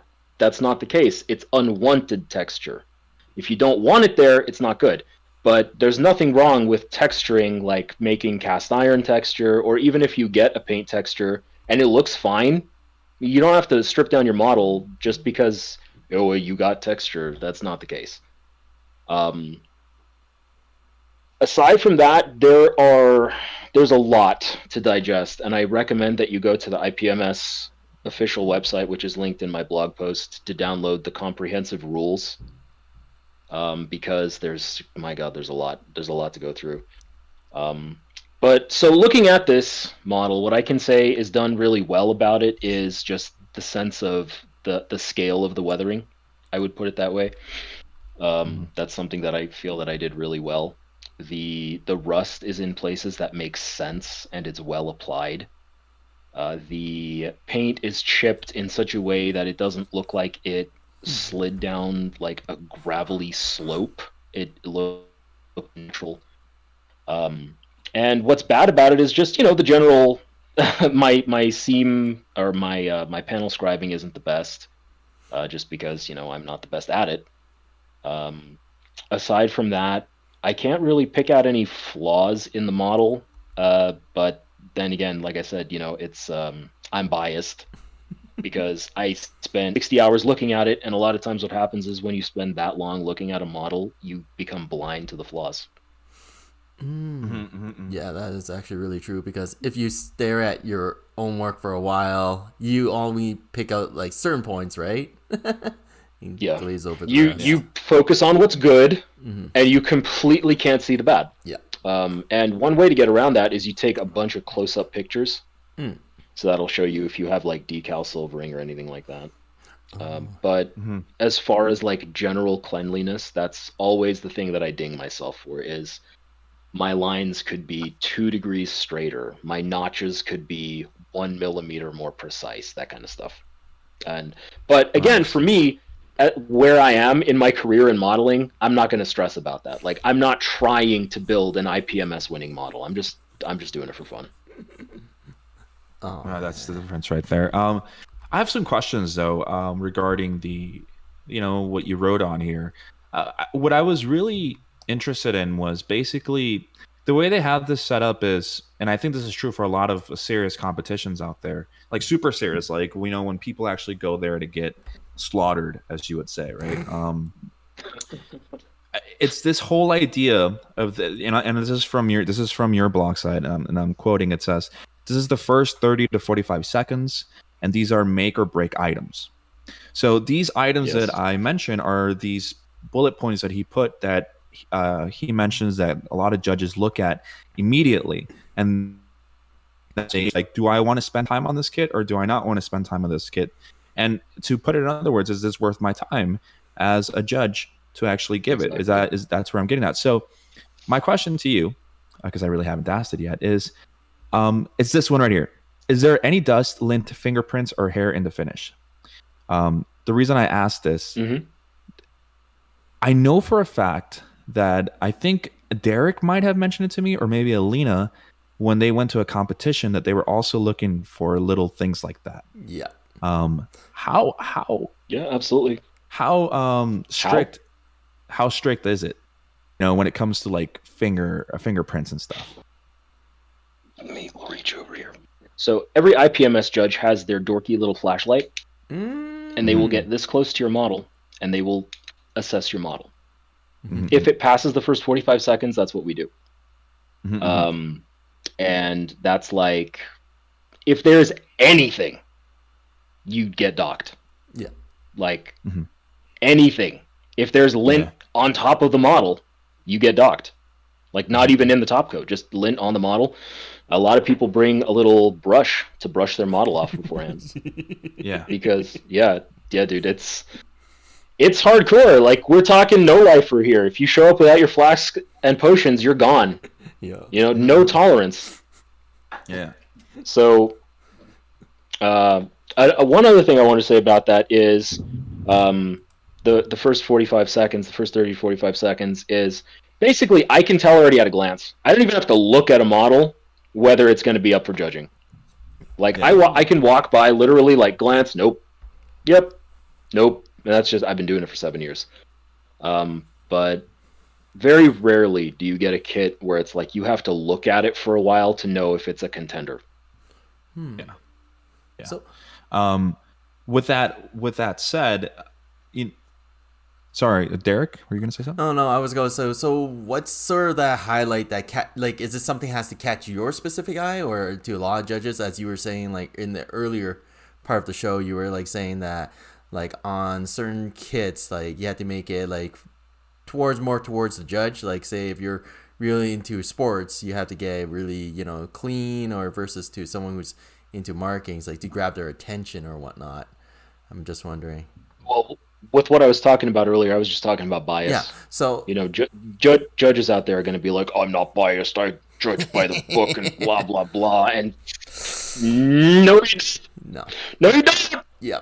Because if you like sports cars and you see my red Barbados versus some guy's weathered Guff, which one is he going to pick, guys? Yep. Yeah. Right. Yeah. Every human being has bias. So what I'm getting at, and it's super controversial. I get hate mail all the time from like old people, like 50, 60-year-old IPMS guys who like Googled and found my blog, and they're like, "You can't say that. They don't have bias." Blah blah blah. And I'm like, "Okay, boomer." But literally, know your judges, man. If you want to go into a competition and you want to win a prize, it's not about building, the best thing you can do. It's about pandering hard as hell. That's all. Yeah. There's a difference between taking your model that you're proud of and then like going to get it evaluated and going to win a medal. That's a different thing. Yeah. I see. Well, that's why I was wondering, because the fact is like I've been through competitions a little bit here and there, and then judging, and I've seen someone who did the shotgun effect where he entered like so many I lost count. Yep. And that's the best thing to do, man. Just clean out of box builds, bring 50 of them. They will give you an award just because you spent so much money at their show, guaranteed. It might not be first, but you'll get an award. Wow. And I know that. I literally have a best Gundam plaque back there. I beat 150 people for that. So, I know what I'm talking about. One of my questions is one of the bullet points you put on there. I kind of want to get a little bit more in depth with that, and if you could explain what you mean by it. If you built a diorama, does it look alive? And alive is in quotations. What do you mean if a diorama looks alive? Well, alive. What else can I say? So let me give you an example of a bad diorama. A bad diorama is like this, and then I put white glue on there, and then I go to like Michael's and I get that it's like ground up green sponge, and I stick it on there, and I'm like grass, and and a judge looks at that and goes green sponge. Yeah. It doesn't look alive. It doesn't look like grass. So if you want to do grass, get a static grass applicator, do grass. Study grass. Stare at pictures of grass, make it look like you should be able to pick up your diorama take a picture in nature with like the sky as a background, and it should look like it exists in the real world. Okay, so And if you want an example of that, the best example in the world is the Chinese guy. I think his name is Hank Cheng. He's a miniaturist. Astounding work. Absolutely astonishing. It looks real. Like, it looks just real. yeah, The Gundam equivalent is a guy, Sing Chui. He's also amazing. Oh, yeah. My question. There's a diorama of, like, sorry, one last thing. One last ass kiss right here. There's a diorama of he has, like, a goof on a dodai, and it's above water, and the water is, like, perfectly splaying out. Oh, it's gorgeous. Oh, I've seen. Yeah, I'm pretty sure. That's what I mean by real. Yeah. So it's just, does it look a... Hello? Did we lose him? Uh-oh. Hello? Uh-oh. No. I think we lost him. The emphasis. I think we lost him. I can't see him. All right, guys, we're having some technical difficulties. While we're doing that, let's just read real quick the chat. We have a lot of people. We've been kind of just listening here. We have... he's joining back. Yeah, I think he's gone. We'll see what happened. So we have my mom on there. Hey, Mom. I love you. We have BFX10 Viper. Keven Hong. We have Kasatra Ghost. Jan. We have them. Derek. We have him in there. Noble Mecha says, my only competition I've entered was the GTS one. You used to host just to show off my work and have fun. And man, you guys were brutal, but it was fun to see everyone's model. And yeah, that's what normally that's what a competition is, right? When you enter a competition, and we actually had some problems with this during the time when we used to host the GTS monthly contest. We had somebody get really mad because of something that I said regarding their weathering. But the thing is, right, if you enter a competition, you have to be ready to take it, right? To take the criticism. And Noble, you were really awesome about it. It's all constructive criticism. And even then, Absolutely. like, just being a judge is pretty difficult. But we're glad to have you back, buddy. We're glad to have you here. Thank you. Yeah, sorry I cut out on you guys. No, it's fine. it's all good. It's fine, man. Yeah, so that's what you mean by a life. And what I was trying to segue into was the realism part. So there's a part of your article here that you wrote where you talk about how there are two sections. It's realism, and then there's like fantasy, right? And my takeaway from reading everything was IPMS standard go a little bit more towards the realism side of things than they do the fantastical side of things. Yeah, IPMS is 100% realism. It doesn't matter. Your color theory, your artistic ability, your ability to create erotically smooth paint blends, it doesn't matter. They don't give a shit. If it doesn't look like a real thing, you're not going to win a prize, right? It's that simple. Yeah, and it's important. And a lot of people get super butthurt about this because they're like, I'm so creative. Look at my thing. I made it. Love my thing. And I'm just like, it's not about your creativity. Yeah. Yeah. Yeah. And going on to that, I think it's important to also, like he said, know your judges, but not. I kind of want to expand on that. In my opinion, I think it's more about know what competition you're entering. Yes. If you're entering a competition that's military or whatever it is, where it gets its roots from military, a lot of military modelers are going to look for realism. That's what they look for. Right. That's the way it works. If you're going to go into a Gundam GBWC, they don't care about realism. They care about how fantastical and beautiful it looks and all of that. So it is very what it's catered to, right? Absolutely. You hit the nail on the head right there. That's absolutely, I would have said exactly the same thing. One caveat, GBWC is not what I would call a serious competition. GBWC it's advertising for Bandai. They're going to pick whatever they think is going to sell the most kits to kids. That's it. So yeah, I mean, every year people get super butthurt about like, oh, this guy won. You know who deserves to win first place in GBWC? Nozaku Boy, James Denise. That guy, he built a diorama that was literally like a war zone with like an entire story going on. And he got second place. Like, if it were about skill, he would have won. So it's something to know. And again, I'm not talking shit on anybody who won GBWC. Congratulations, great for you. Don't come at me and being like, this trophy is the same as a best in show at an IPMS, because it ain't. It's a completely different thing. Yeah, because it's different philosophies, right? That's the thing. Absolutely. And this goes back to opinions, right? What is your preference? Do you prefer to do realism when it comes to your builds? Do you prefer to do fantasy? What is it? What exactly is the takeaway?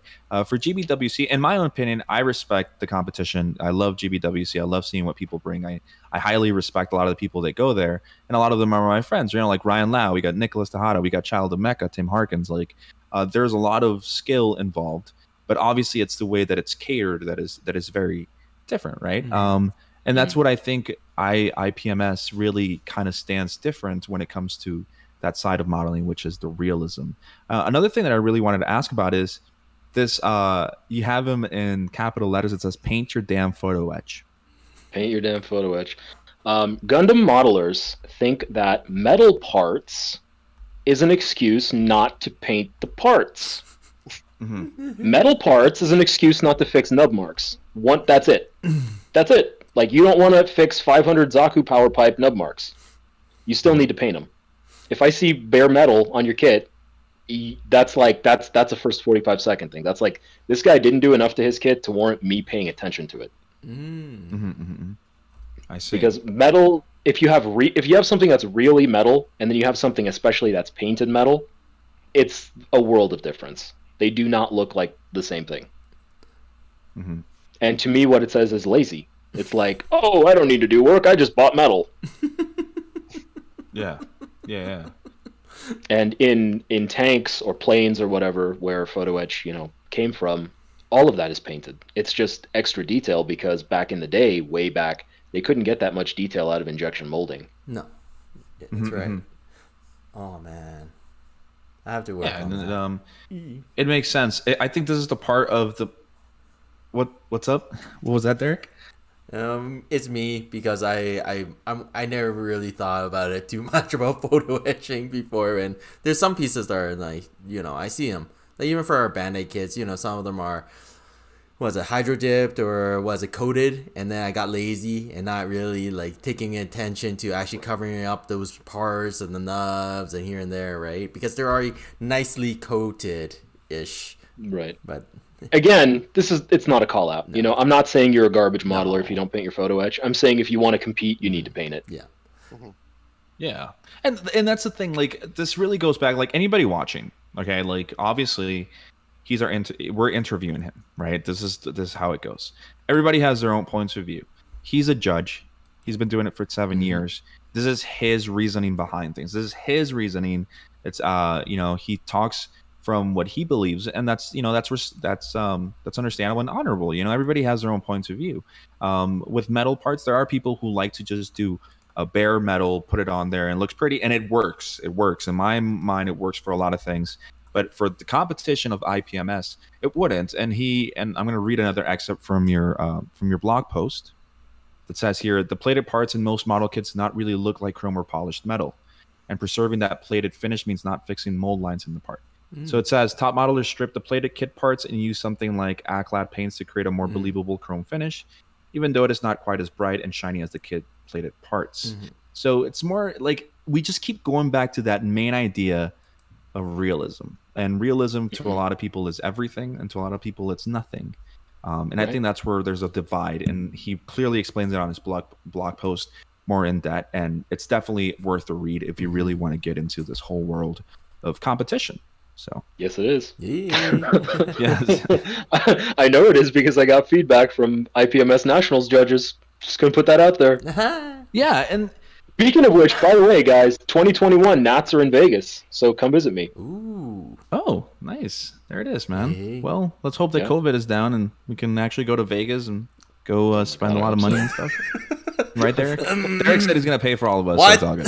I did not agree to that. Big baller, my friend.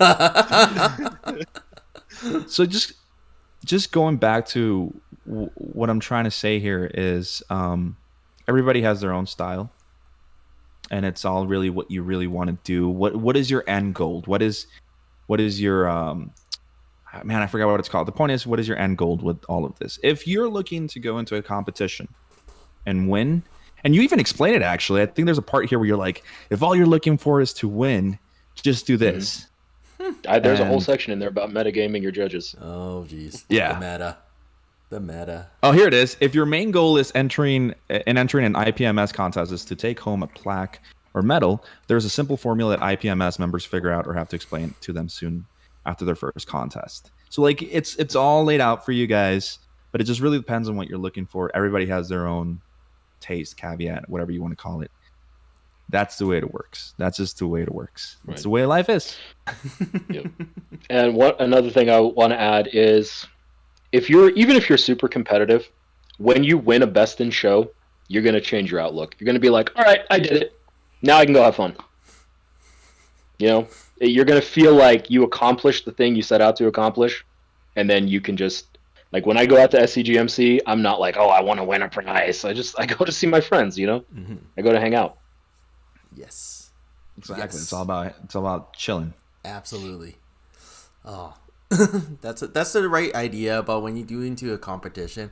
I find that so many people, they actually forget the fun just of going to these events. It's like, yes, you're competing, but do not you forget the gist of it. You're there with your buds and you meet people who loves the culture of it, right? And that's the thing. I do enjoy the competition, and yes, And I'm not there yet, but sorry.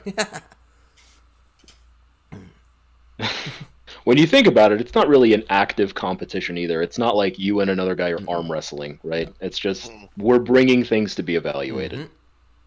Yeah.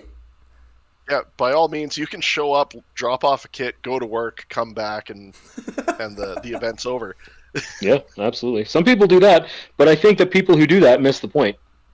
Yeah. It's about, it's about community. It's about going to find high grade kits in somebody's stash for $5.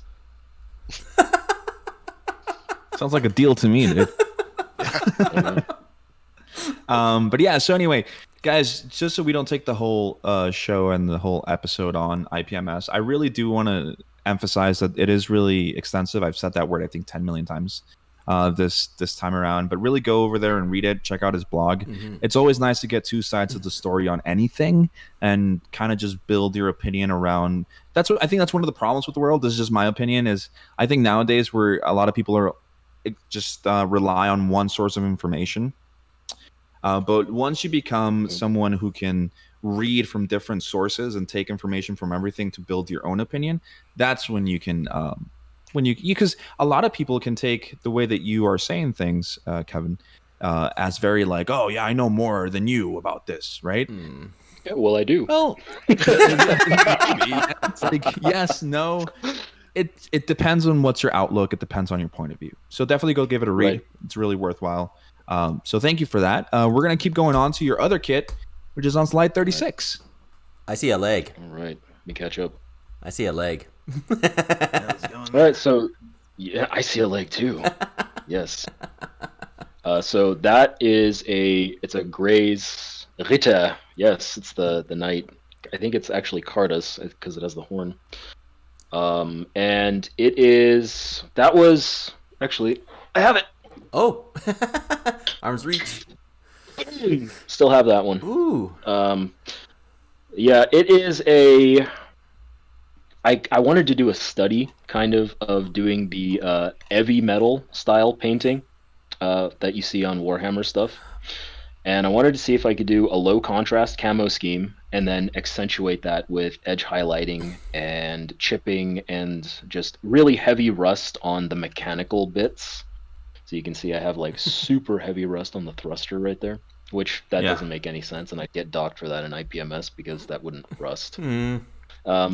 But hey, we're going like grimdark Blanchitsu style right now, so it's not about the realism. It's about how cool it looks. Yeah. And so that basically I did a lot of panel scribing on this, and it was actually pretty clean panel scribing compared to what I have been doing. I'm just getting better at it over time. Still, like I say, I'm not great at it, and I never will be. I'm never going to be like my buddy Colony Drop. Colony is amazing. Like, this dude is literally changing the levels of stuff with chisels and stuff. It's mind blowing. But yeah, so this is just like, to me, this is what I would consider like an entry level competitive build. It has a little bit of scribing, it has a little bit of plot plating, it has a nice paint job, it has some light weathering. The machine gun is totally custom. I thickened the front bit, and yeah, it's just a very nice clean build. What I would consider a clean build. It is weathered, but it's what I would consider just a nice clean presentation of a grunt suit. That's why I'm actually looking at it. I do realize that too. I'm looking at it, say it's nice enough that you can actually distinctively see everything, but at the same time you put a lot of detail with the different levels of color when you mucked it up, right? So it actually looks really nice when you say it's entry level. It's okay. Well, we're talking like competitive entry level. This is not the beginners category. Okay. Somebody wanted to ask if the orange and white graphic that you have there on the shoulder, if that's a manual decal. The bit right here, that's masked, and then it's also there. It repeats, so I also have one there. That is just to more detail. I masked that off and I sprayed it. And yeah, that's just on a lot of Warhammer stuff, you'll see like a black and yellow checker pattern or a black and white checker pattern. So I wanted to do something that was like that, but not exactly that. So I just did orange and white, and then I tied the orange together with the chest has orange, and the handguards are also orange. And they are not the same orange, but the lighter orange contains 2 drops of the fluorescent orange to tie them together. Color harmony. And it's also in the red. You can't really tell, but the highest highlight of the fin like also yellowish? has a bit of that orange in it. Yeah, it has some of that orange in it. Ooh. Nice. Well, it is very pretty. It's very militaristic. Looks really nice. I really like this piece. Then we get into one of my favorite kits of all time. Yeah. This is just, it's a beauty. Favorite kits of all time. Yeah, no kidding. Let me catch up. I don't know 44. What it is. Oh, the 44. Sazabi. Yeah. Yes. So that Sazabi was painted in exactly the same way that I did my Barbados. The difference is I used a matte top coat, and I layered it. I did a gloss 2K, then a matte 2K, then a gloss 2K, then a matte 2K. So it has a really nice satin finish. Ooh. And other than that, it's just a straight build with some decals, and it is actually in Denmark now because I put it up as a prize for Dragantha's Gunpla Forge is his name. Ben, he's real sick. He was not doing well, and we were trying to raise money for him, so I put it up as a prize. Oh, a raffle prize. Oh wow. That's a really nice candy finish, man. It's like candy, right? It's like metallic. It is candy, but then it has the matte over top of it. So yeah, it just goes to show you how powerful the base layer is on that kit. The metallic, it shows through like 4 layers of matte. Holy shoot! Because there's 7 layers of top coat on that. Matte gloss. Yeah. So and that's the way I do my matte. Because if you spray matte, it tends to frost, and there's no way to, you're screwed. You've wasted 5 layers of paint. Yeah. Yeah. Speaking of layers of don't paint, want to compete anymore, do you? Not too often do I actually go into a live competition too much. I drop in one kit here and there, but there you go, man. Speaking of layers of paint, I think this is the back of the Sinanju. Yeah, Stein. Yes, the next one. This is the Stein that I did a while back, and it has Advance of Zeta decals on it, and people get butthurt about that, but, I like the Woundwort insignia, and I'm going to use it on the Stein. So Gunpla's freedom, right? Yes. Yep. That's it. That's the one time I'm going to use that cop-out. Yeah, that was I did that one for a competition at Saboten Con. I think that was in 2016. No, that was in 2017 as well. That was the same year as the Lupus kit. Oh. That was a good year for me for Gunpla. Ooh. Like I really banged them out one after the other.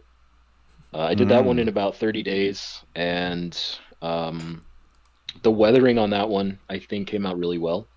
I did only chipping because Sinanju is a spacesuit, so it's not going to have any kind of grime or dust or rust on it. It's just going to be chipped paint. That being said, I definitely could have done better on it because I just sponged it, and chipping works best. Excuse me, when you do a combination of chipping and, or rather, salt chipping and sponge and edge highlighting, and it needs more colors too. Obviously, it's very flat. It is. So it's pretty flat. Now I would have added a second rust color, a lighter rust, around the edge of all of those chips, just to show that there's a little bit more depth to it, even though it's not necessarily rust. Oh, so you as a judge, you critique yourself really harshly too. I have to. Yeah. I mean, you should hear like my inner monologue, dude. I'm like, there's a seam line there. Jump off a bridge. You're worthless. Why are you alive? You know, I'm ruthless with myself. Yeah. Oh man. Yeah. We see it all the time on the show, and we mention it every single time. You should be and are always your strongest critic, right? When it comes to it, absolutely. You judge yourself. I come to it from the perspective of I'm my only competition. I'm not going there to compete with anybody else. I'm going there to do better than I did last time. There it is. I love that. That's the mentality everybody should have. That's my philosophy for life. When I go to the gym, I want to lift harder than I did last time. When I go to the Gunpla competition, I want to do better than I did last time. I'm my only competition. I love that philosophy, and we've mentioned it so many times on the show. It just becomes kind of like a thing that is part of every time, because like a lot of the people we have on here, they feel the same way. It's awesome because, like, for example, one of the most humble builders, like obviously we know a lot of humble builders, but one of the most humble builders that I know, and I respect him for it, and I respect him for his skill, is Ryan Lau. And Ryan Lau has that same mentality. As many times as I've talked to him to be like, hey man, how can you do this scribing? And he just goes into debt, and I'm like, dude, you're a goddamn god when it comes to scribing. He's like, no. He's like, I'm just learning too, and it's all about getting better. And it's like, man, like that's a winner's mentality right there. And you should always strive to be better than you were the day before. You said it exactly right. I think you kind of have to have that kind of mentality in order to get good at anything. You know, you have to be willing to grind. That's all it is. Yes. If you want to be able to do 100 pull-ups, you got to do 1. Then you got to do 2. Then you got to do 3.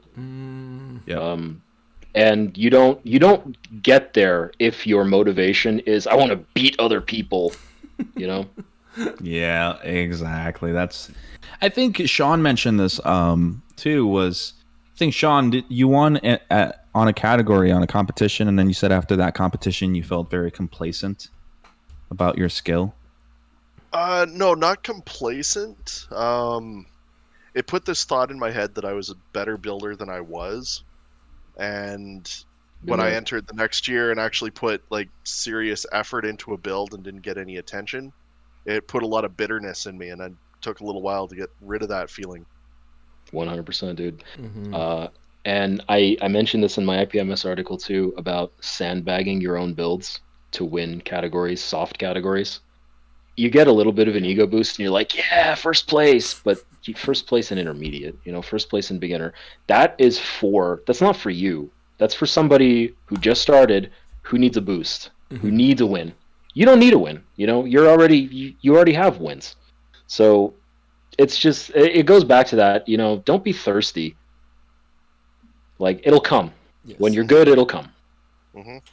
Oh my God, yes. Preach. But with that said, Sean, would you do me the honors of reading the questions on slide number 53? Oh, sure, I guess so.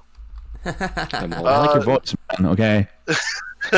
So the first question is from Shockless. It says, as a builder, what gives you confidence and motivation to continue building model kits? I think we went over this already, but What gives me confidence and motivation is just knowing that if I put in the time and effort, something good's going to come out. What motivates me now more than anything else is my followers on social media, is people who come to me and they're like, I want to see you build this. Like, cause I'm at the point where I've been building for so long, dude. I could never build anything again and put all of my builds in an art book and sell it online, and I'm done. But what really motivates me is seeing how energetic and passionate new builders are about what I'm doing or what they want to see me do. It motivates me to go do it. That's true. It's a little push you need. So the next question from Mecha Uvio. What's the one kit you would build over and over? I think we already got the one kit that I do build over and over is MG Barbados. Full Mechanics Barbados, Full Mechanics Barbados Lupus, Full Mechanics Lupus Rex. I will build Barbados over and over and over and over. I'm going to be like the Gunpla of Barbados. That's where I'm going. I can see a little bit of Linkin Parking you now that you keep mentioning Barbados. I can see it just breaking out. What was it? I got so far in something, but in the end, it's all Barbados. It's all Barbados. It's all Barbados. It's all Barbados. One of us. Yeah. Okay. All right. The last question from Orb Weaver, and it's a super simple one: beef or chicken? Oh man, that's beef 100%. Chicken is weak meat. I hate chicken, dude. Beef is for the big burly boys. Chicken is for the girly men. I'm sorry. I don't do the tendies. I'm joking. I'll eat any kind of protein, but I prefer beef. Oh, there you go. Nice. There you go, man. Cool. So now we go on to Derek. You're one of your favorite kits. I wish I can get this kit. Like my girlfriend Alina, she absolutely detests this. I say, actually, look at it. It actually looks awesome. Actually, do more. We skipped one, didn't we? Oh yeah, we did. I'm seeing Yep. Let's go back for a second. There's that. I was going to say we were moving back and forth. Continue back. Oh, second. Yes. This is Zong, yeah. Neo Zong, Chibi edition.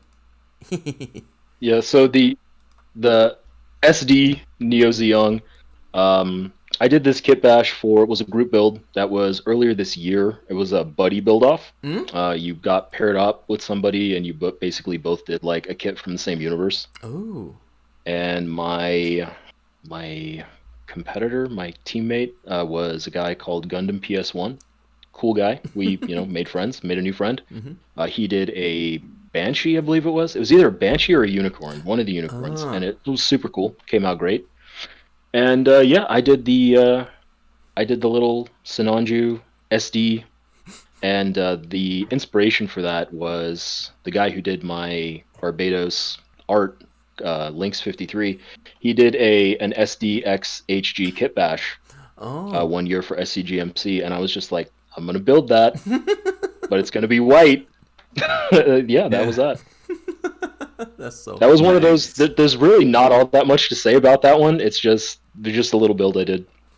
I think it's awesome. You put legs on it, Yeah, it's basically the SD Neo Zeong armor just sitting on top of the Sinanju high grade, and that's another thing. It goes back to that. It goes back to what I was saying about. Kit bashing is not it's not this didactic thing where you have to do it this way. Like, it's literally just sitting on there with gravity. Yeah. Nothing is glued, none of that. It just fits. And if it fits, you don't have to screw with it. Just leave it. It looks like that joke someone skipped a leg day. Absolutely. Yes. It is the Curl Bro Zeong. Yeah. It's the bro split.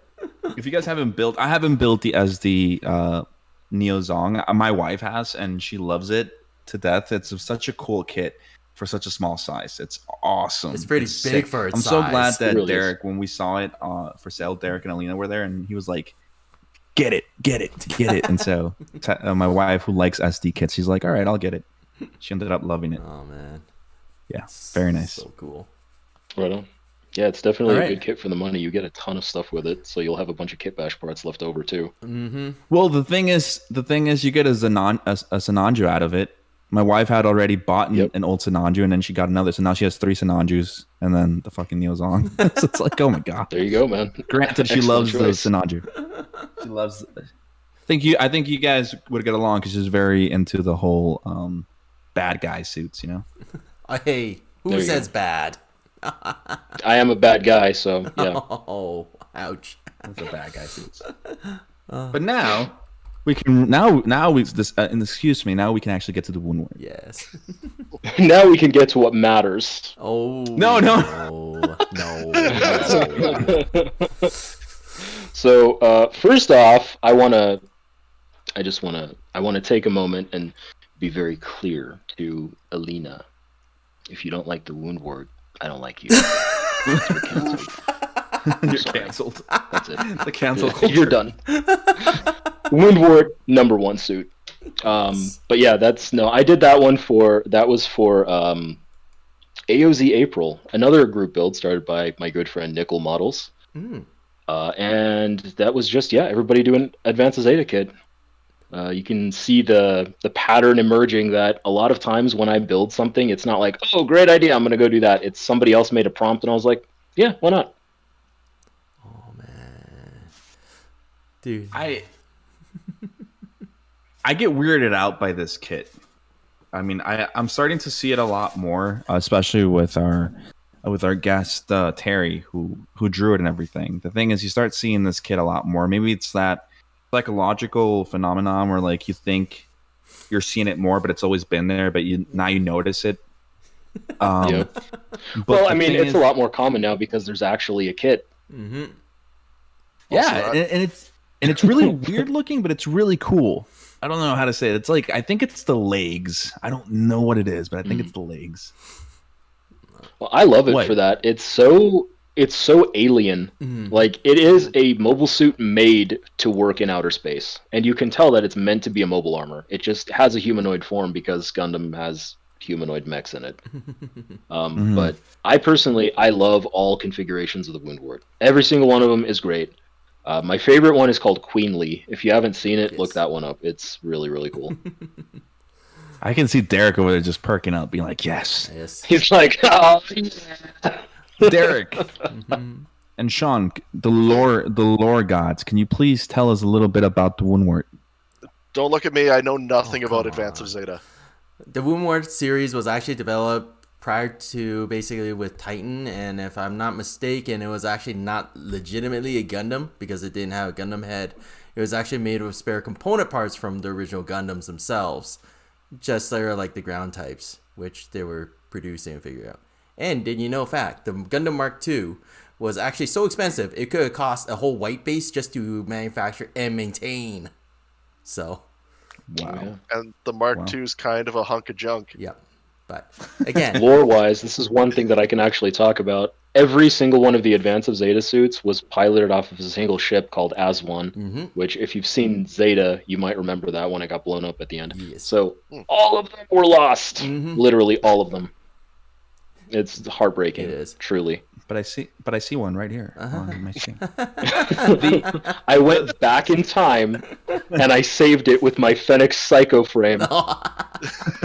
And I ditched that hunk of junk and I jumped in the wound wart and I was like, Nice. yeah. there you go. Yeah. We were actually very lucky with our sponsors Plamod to be able to build the super armored version of this. Hazen. I'm not even going to try to pronounce the name, but it's the Hazen. Fleet. 2 or whatever it was. Thyra too. Yeah. The P Bandai one. Yes. Yep. Man, you already know it like at the back of your head. Anyway, the point is, That's the it's an awesome one kit. I don't have. Ooh. It's coming out in February over there. Pretty sure in the States. You should be able to pick it up. P Bandai, February 2021. Yeah. So Oh, yes. if you guys want to see a little review on Pre-order. that, we did a review video. That's our first review video on our channel. Is on the Hazen. That's coming out. That's being reissued for next year. Yeah. But yeah, beautiful paint job. I mean, honestly, it really is, man. Like it's you. so clean. That's another one where it's just my standard candy red prep. Like I said, I'm kind of getting infamous for that I don't think I have had a commission request for anything other than a candy red suit, except for this PG Wing Zero that I just picked up. But other than that, it literally has just been candy red, candy red, candy red. I call it my curse because people don't want anything else. That's all, you know. I think I kind of peaked with my Barbados kit bash. I don't think I will ever build anything as popular as that. No. I don't think you should be too hard on yourself. I'm sure you can come up with a lot of things, especially with your We'll experience. see. I'm rebuilding that one too. So I need to pick up a Lupus Rex and a Master Grade Sinanju. I decided I wanted to redo it because one, it fell apart, and two, I have a lot more skill now, so there's actually going to be some surface detail on it. Yeah, nice. The old one was just basically a candy red brick. So this one will have some more color separation, and it'll definitely, within the candy, there will be some shading, because I know how to use ink to shade candy now. Ooh, okay. Speaking of Barbatos, it's going to be nice. Now we can actually get to the champagne color. The champagne color one. The other Barbatos. So the yes, Barbados man strikes again. The this is the Extreme Squad conversion kit for the Full Mechanics Lupus, which is the best resin kit I've ever built. It is absolutely beautiful, fits together so well. And the only weak point of it is the really, really terrible Full Mechanics frame. It can't hold the weight of the suit. So the only pose that it can really do is standing there menacingly. That's it. But the color scheme for the suit was, obviously, it's the Yakushiki. And I did a bunch of AUG decals all over it. Yeah. And it is entered in the SCGMC competition this year, so if you're judging, vote for me. Oh. Even though I did awful on the surface prep. Can I just say that this is one of my favorite gold colors that I've seen? It's that champagne color. It's not a super flashy gold. It's muted. Yes. It's nice. It doesn't scream, look at me. That was super important to me that it has that nice two-tone gold, because a lot of times when you see a Hyakushiki or a Phoenix or whatever, it's one color. The whole thing is one color. You know, it's like what I was saying earlier about the sports mascot color scheme. People are so into gold, but they don't realize there's 50 golds. Like, you have, on the one hand, you have brass, and on the other hand, you have like burnt iron, and you have that whole spectrum to play with. Oh, man. Like, actually, I have I'm working on a commission right now for a friend. This is for a Phoenix, and I've got 5 golds on here. So this is that same color gold, and this is actually not gold. It is a mix of brass and dark aluminum or something. They're both alclad.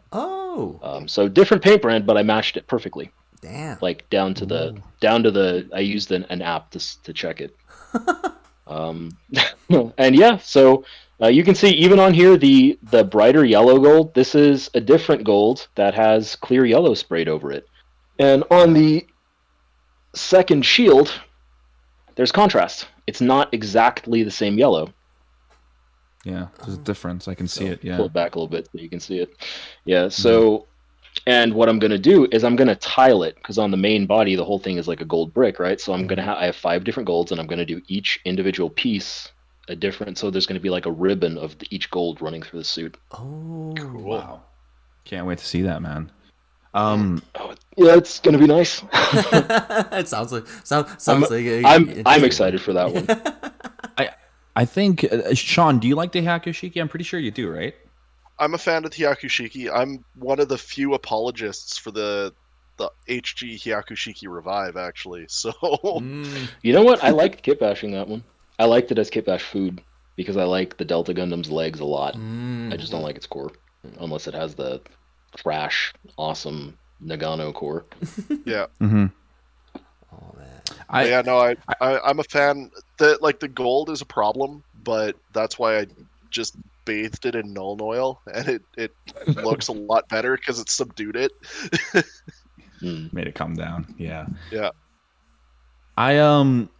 We've heard of this, obviously, this Barbados kit before because of our really good friend Sonoda in France, who did his Yes. reimagining he's doing of it too. And he finished it, I think 2 weeks ago, 3 weeks ago. It's actually, if you guys have visited our site, gtsbase.ca, it is for the main like desktop version of our site. It's the banner. Thank you, Sonoda, for providing that. He gave us permission to use it. And he said the same thing he did. He's like, it's an awesome thing. It's an awesome resin kit, but it's just the god awful frame with the full mechanics that it's really brings too it heavy, down because of the weight. Physics, it's not going to work. Yeah. Very nice, dude. Yeah, it's a work of art, and it looks so animated. I'm gonna have to steal your ratio for that gold. It looks so animated. Yeah, please. I did. I think I posted it on the blog, all the colors that I used. Yeah, you did. Let me touch on that real quick, though. A lot of people always ask me about like color mixes. And for me, that's tough because what I do, my process is I put paint in my airbrush and I spray it. And if it looks like I want it to look, I'm good. And if not, I put more color in it and I try again. So when people ask me for like these specific, like, what color is this? Like, you need to go fishing, my friend. You need to find it. Let the color come to you. It's not. I do not paint one color out of a bottle. Yeah. Okay. So it's always mixing. It's all custom made.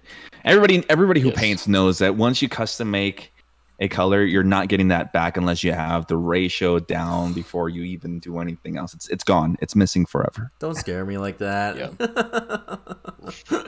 Why? I'm still newbie at this.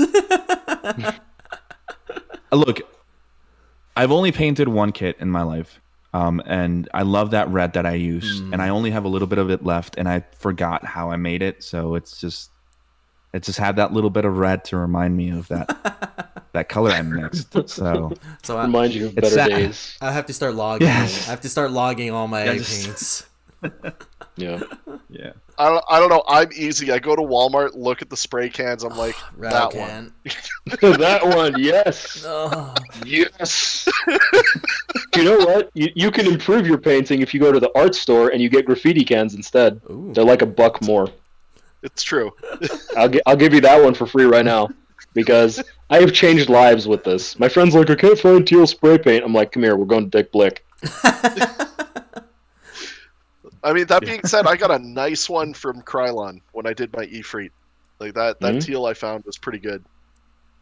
I love Krylon spray cans, but they take like 2 weeks to dry. Uh-oh. I didn't give mine 2 weeks. That's just my experience. Maybe it's different for you. Maybe. We do have a fairly dry... Well, you're in Vegas. You have a super dry climate, so... Yeah. I don't know. It's weird. But when I use the 2-in-1, is that what you're talking about? The paint and primer? Yeah. Yeah, that stuff, it never dries for me, dude. Like, I put it in warm water, shake the hell out of it, does not dry. You're cursed. That's what it is. It's Weird. Yeah, I am, dude. Oh. That's the only solution. I had to start airbrushing. There was no other choice. Yeah.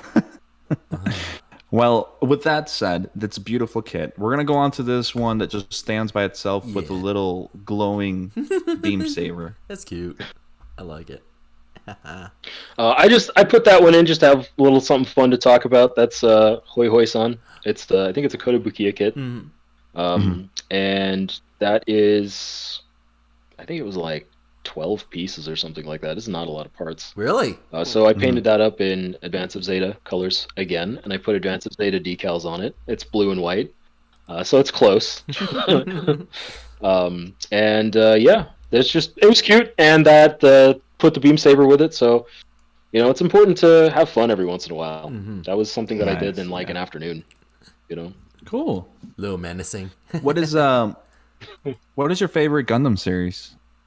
Ooh. My favorite Gundam series, man. Could be 8th. I really like 8th MS. Also, really, really like Seed. Ooh, yay. People are always surprised to know that. Like, Seed is my I am. like of the long play Gundam series. I love Seed. Mhm. I love it. It's the best one. Quality wise, it's the best show. And you can roast the shit out of me, like whatever. But Seed did everything that UC wanted to do, but better, in my opinion.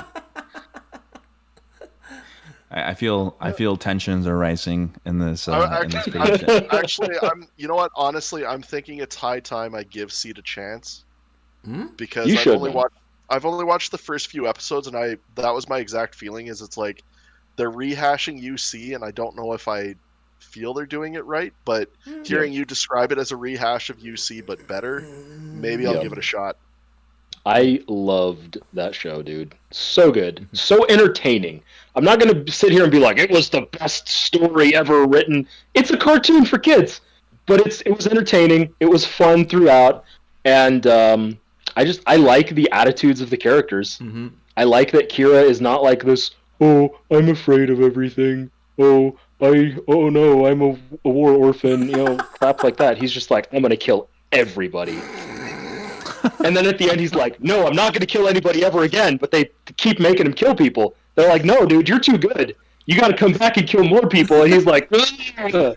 He's a Rambo. He's a Rambo of Gundam. Just bring him back. Exactly. Exactly. I love it, dude. It was the best. My buddy Mike was like, you have to watch Seed. And I would not watch it. For years, I was a UC purist, would only watch MS Igloo, 8th MS, and I loved Zeta. I still love Zeta. I just like Seed more now. Finally gave it a chance. What I will say is watch it in Japanese, of course. Don't do the Cartoon Network dub. It was pretty bad. But yeah, Japanese. Once again, another Vancouver dub. Love it. Okay, well, with that said, I guess we're gonna have to give Seed a chance. Hey, give it. The only Just reason dropped I a don't huge like Seed, bomb on the entire chat. the only reason I don't like Seed or don't want to watch is because of the Strike Gundam. I don't like the Strike Gundam. I don't. There's something about it. I don't like it. Dude, the option part. You know what? For me, it was kind of the opposite. No. For me, it was like, this show's meh, but I love the Strike, so I'll stick with this. I don't know. The Strike to me just seems very plain. Even like, and I've said it before. I don't even like the PG that came out this year, the reissued with the extra parts, like what Derek was. I don't like it. It just seems like a super kit bash to me that I just don't like at all. So that's really what turns me away from it. No. I do have to agree with Jess. The fact that like the extra parts don't have any kind of coherence amongst them does bug me about the Strike. The standalone Strike with nothing attached, I like the design. But it's when you start slapping things on its back and then you slap all the things on its back, you're just like, yeah. Guys, I'll agree with you. The backpacks are pretty dumb. But I love the limbs of it. I don't particularly like the weird lines running down the chest, and I really dislike its V-fin. But other than that, I really like the design of the suit. It's very sleek, and it looks basically like a good RX-78. I don't know, man. I'm gonna have to go on that one. Like for Seed, we're gonna have to agree to disagree. I have to agree to disagree because, like, for Seed, the only good thing to come from Seed is the Estrays. Oh, come on. Jeez. Yeah, dude. Oh, I don't like the Estrays at all. I mean, if we're talking a revisit of the RX, I'm an O Gundam fan. I like the O. O is good too. It's a is really good awesome. redesign. Yeah. I love that whole series. It's great. What I really like about Double O. Yeah. Fight me. I'm Derek's over there just kind of cringing at everything.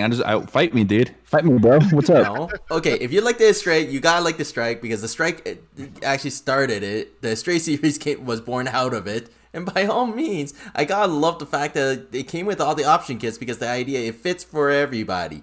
And between Kevin and me, if Kevin was on here, he would debate both of you guys saying that armor kits.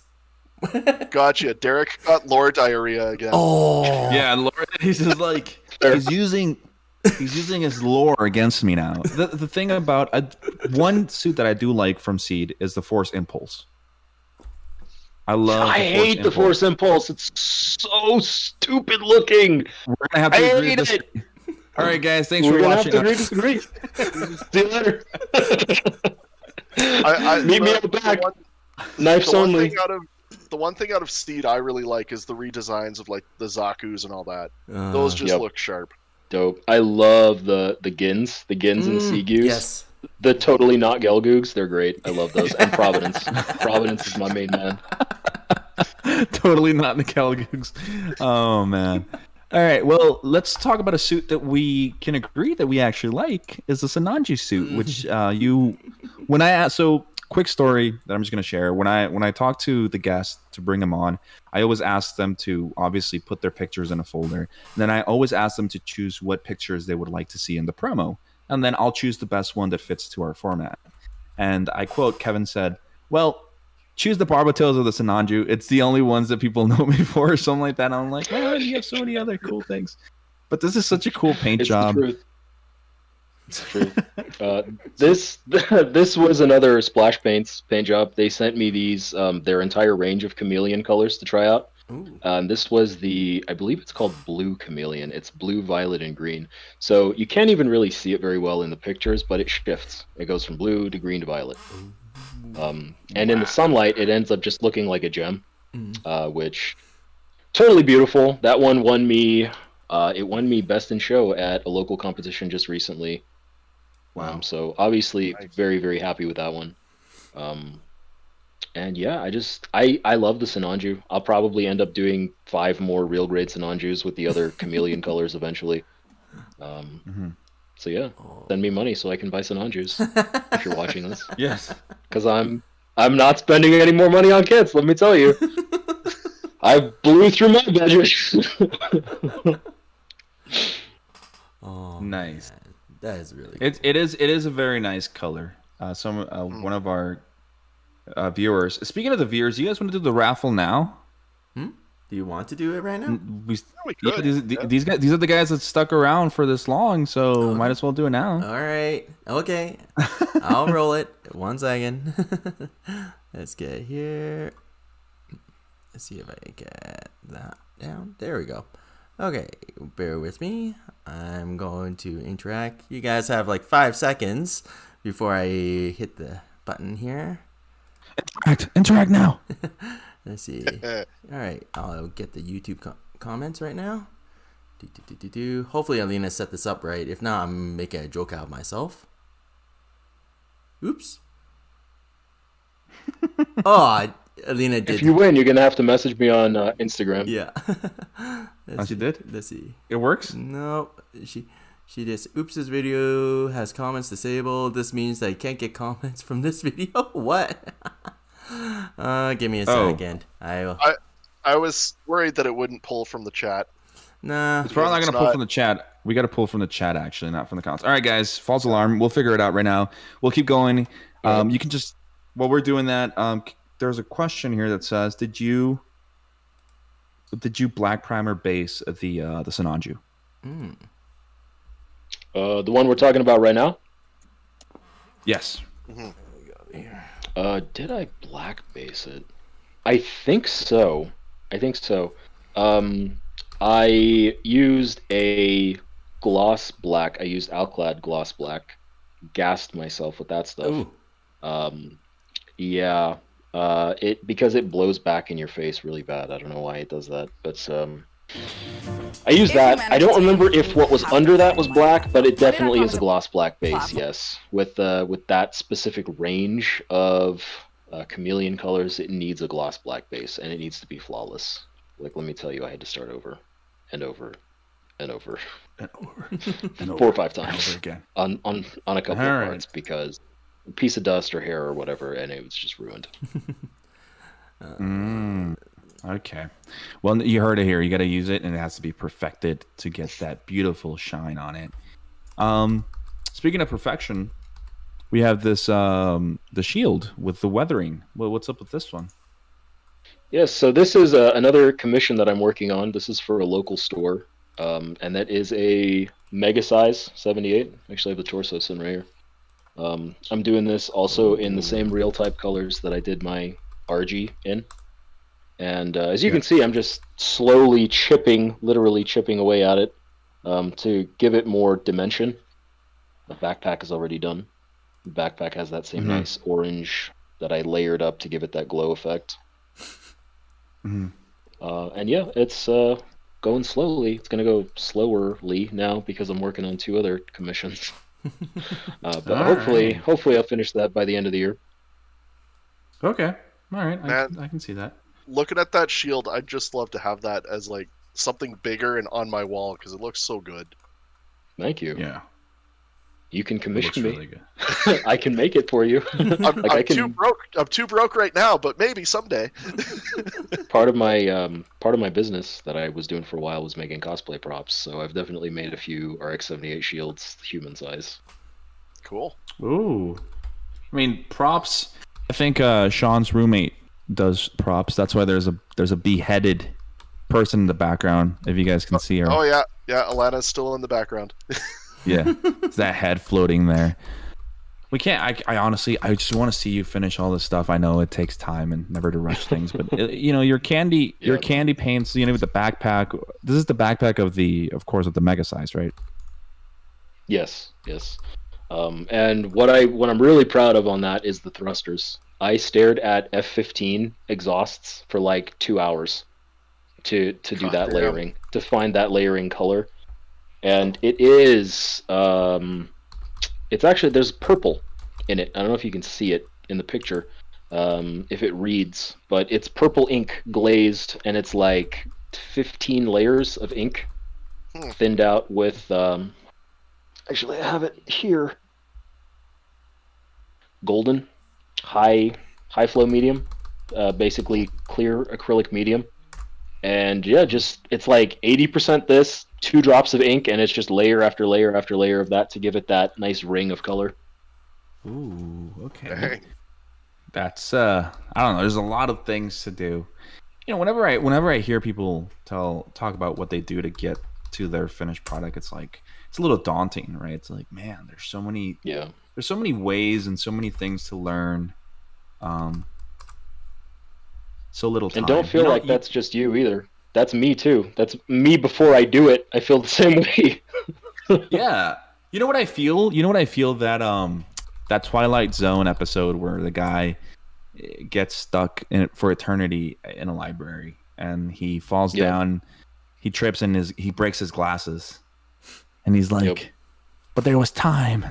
I just wish there was time for all of this. And money too, of course, right? Brokenness can't be cured sometimes.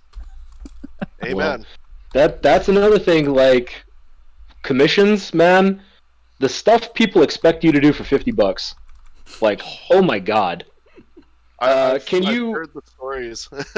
Can you make me a life-size Sinanju bust? No. No, I can't. Can you pay me $20,000? Especially when I did cosplay stuff, people would come to me. One time, I had a guy ask me if I could make him a. There is a skin for the Ashbringer artifact weapon called Shattered Reckoning, and I don't know if you've ever seen it, but it has like it's basically this huge paddle-sized sword, and it has like rocks floating off of it. Ooh. And I was like, "That's awesome! I can do this." And I started drawing out plans and drafting. He's like, "By the way, my budget's $100." And I just blocked him. I was like, that's like a $1,500 thing. Like, even if I'm making it out of foam, the time alone with like inlaying LEDs and stuff in there, dude, you are nuts. Yeah. Oh man. That's 250 hours of work, easy. It's the choosing beggars on Reddit. I read these things all. Oh my god, dude! All the time. Oh my god. People want things for like you said, $50. Can you build me a Sinanju life-size bus? Like, you got $20,000 in your pocket right now. Can you cover materials at least? Yeah, a lot of people forget. When you want something done as a commission piece, you have to take they're going to charge you the materials, the kit. And if you don't pay for those, they're going to put it in their price too, whatever they're going to tell you. That and the time that they're going to spend on it. You said one of those kits took you 30 days to build. I think in the beginning you said this took me around 30 days. What is that? 30, like 6 hours every day, for example? Like, that's a lot of money. No. I was just talking about the Stein. There, I did that for a contest because I had like a 30-day deadline, and I think I worked like maybe 2 hours a day. But still, that's 60, 70 hours. You know, it not nothing. Even if for like $10 an hour, that's already Yeah, already exactly. high there. Like, and that's like going way under the minimum. Yeah.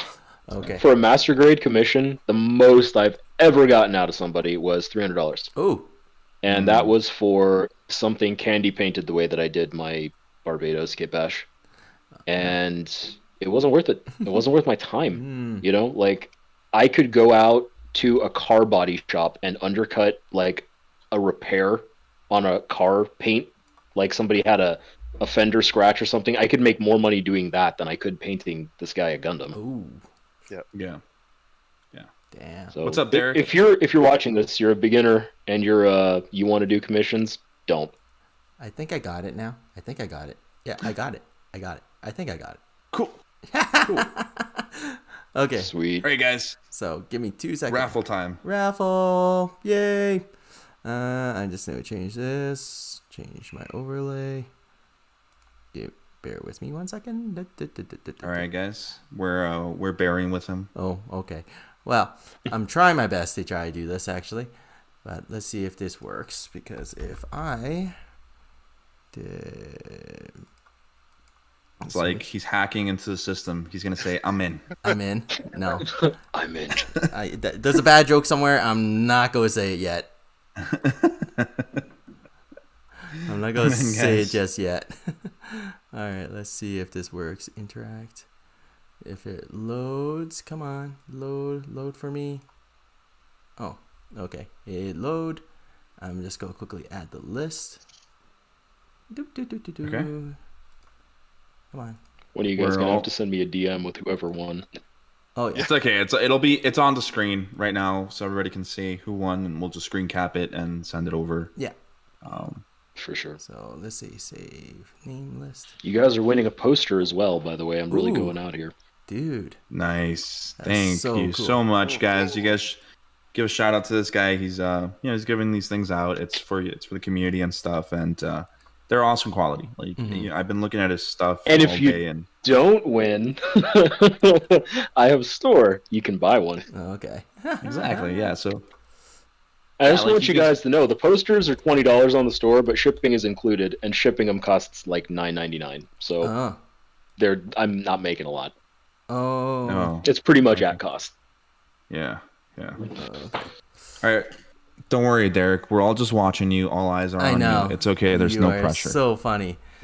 I just finished typing all this stuff in, and then all of a sudden I say, "Oh no, it's not actually in." Break out the flashlight and check them. Pretty much. Let's see. No, there was actually a lot of comments actually on there, so I'm very actually happy actually the fact that actually we got as many as we did. So, and I am so sorry if I butcher anyone's name when I'm quickly typing. Oh baby, here we go. Yeah, because I'm ready for this. there you go. Don't blow it, buddy. Oh man. We're just waiting. We're just waiting. Oh man. If it's gonna take a while, we can just Oh. move on to another topic still. Okay. Yeah, I'm so sorry. Yeah, we can just shoot the shit about something else. Yep, you can. There won't be. Just anyone who's viewing this right now, I think it would just be funny because they'll see their name and they could qualify and whatnot. See. Oh, and I better make sure I put myself in the chat. Oh, was that the case? All you guys are already getting sticker packs. Don't worry about that. Aw. Oh, thank you so much, dude. Yeah, I actually meant to ask you guys. Do you like live close? Can I save on shipping, or is it going to be individual? Actually, what we we live. 20 minutes at well, most Sean. from each other. We're all in the same city. Yeah, Well, but yeah. you can send it to one of us. We're all in the same city. Sweet. We literally hang out like You guys every are gonna week. get- So A fat stack, then. Oh, That is for sure. Yeah. Oh, jeez. Woo. just we'll ship it over to Derek's warehouse of pain where he gets everything. Oh, jeez. Nice. I work at a gas Yeah. plant, so go figure. Oh my god. So it's okay. All right, and cause Are we ready? yep, and there it goes. Okay, I think that got everybody on the list there. Yep. So all right. So here's the fun part. I go. I Okay, hit the cool. spin, and let's see what the name goes in. Does it go? Does it go? Or is it stalling? Is it All stalling? right.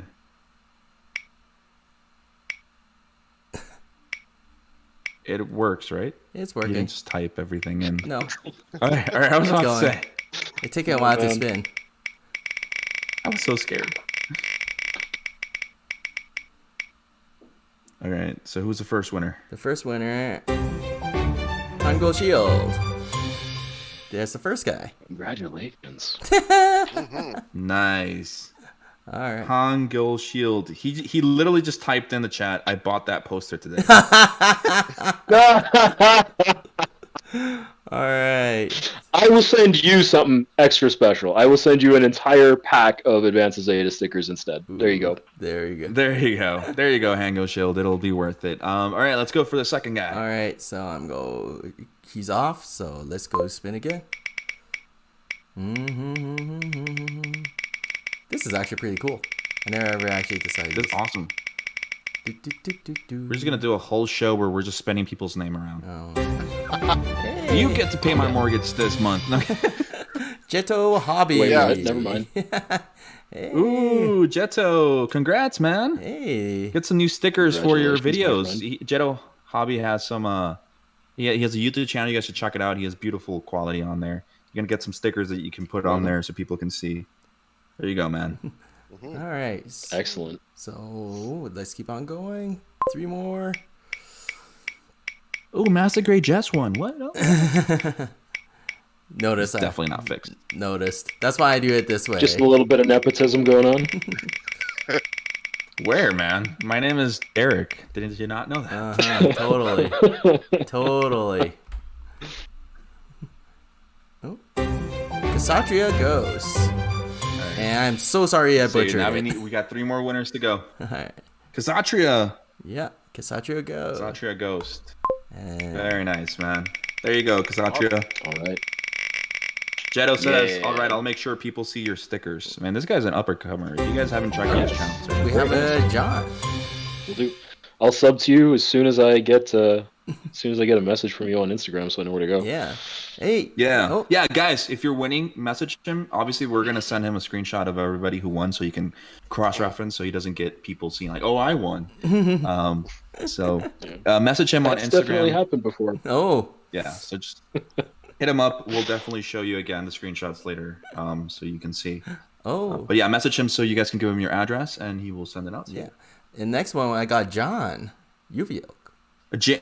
Jan? Yeah. Ubianco? Yeah. Nice, Jan. Very nice, dude. You won. Is that it? Was that it? Last one. One more. And Please be me. Please be me. Please be me. Please be me. Please be me. last there. Ooh, that's right in the month. Oh, Edmund. There you go, buddy. Edmund. Hey, Edmund. Edmund's always on the chat. He's always chatting. Obviously, it's a chat. He's excellent. always on there. And yeah, man, congrats, guys. So please We hit a go on regular. Instagram, all 5 of you guys, and hit him up right now. You get the tag is literally on the name. And just send him a message, be like, hey, I won on the GTS live show. We'll be cross-referencing everything so you can check later. So if you won, just send him a message and with your address and stuff, and be sure to thank him, all right? Because he's doing this out of his pocket, and it's just really nice. It's just all for the community. So thank you so much again, man, for doing that for the viewers. Yeah, it's super awesome. No problem. Love to give. Dude, that's awesome. Yeah. All right. Well, It's better to with give that- than to receive. Yep. Well, with that said, we're gonna go on. We're gonna jump on to because I just kind of moving along forward. We're gonna jump to slide 73, if that's okay. Sure. Sure. There we go. Oh, I'm still moving. There it goes. 73. Not the one Hey. Yay, there he is. Haha.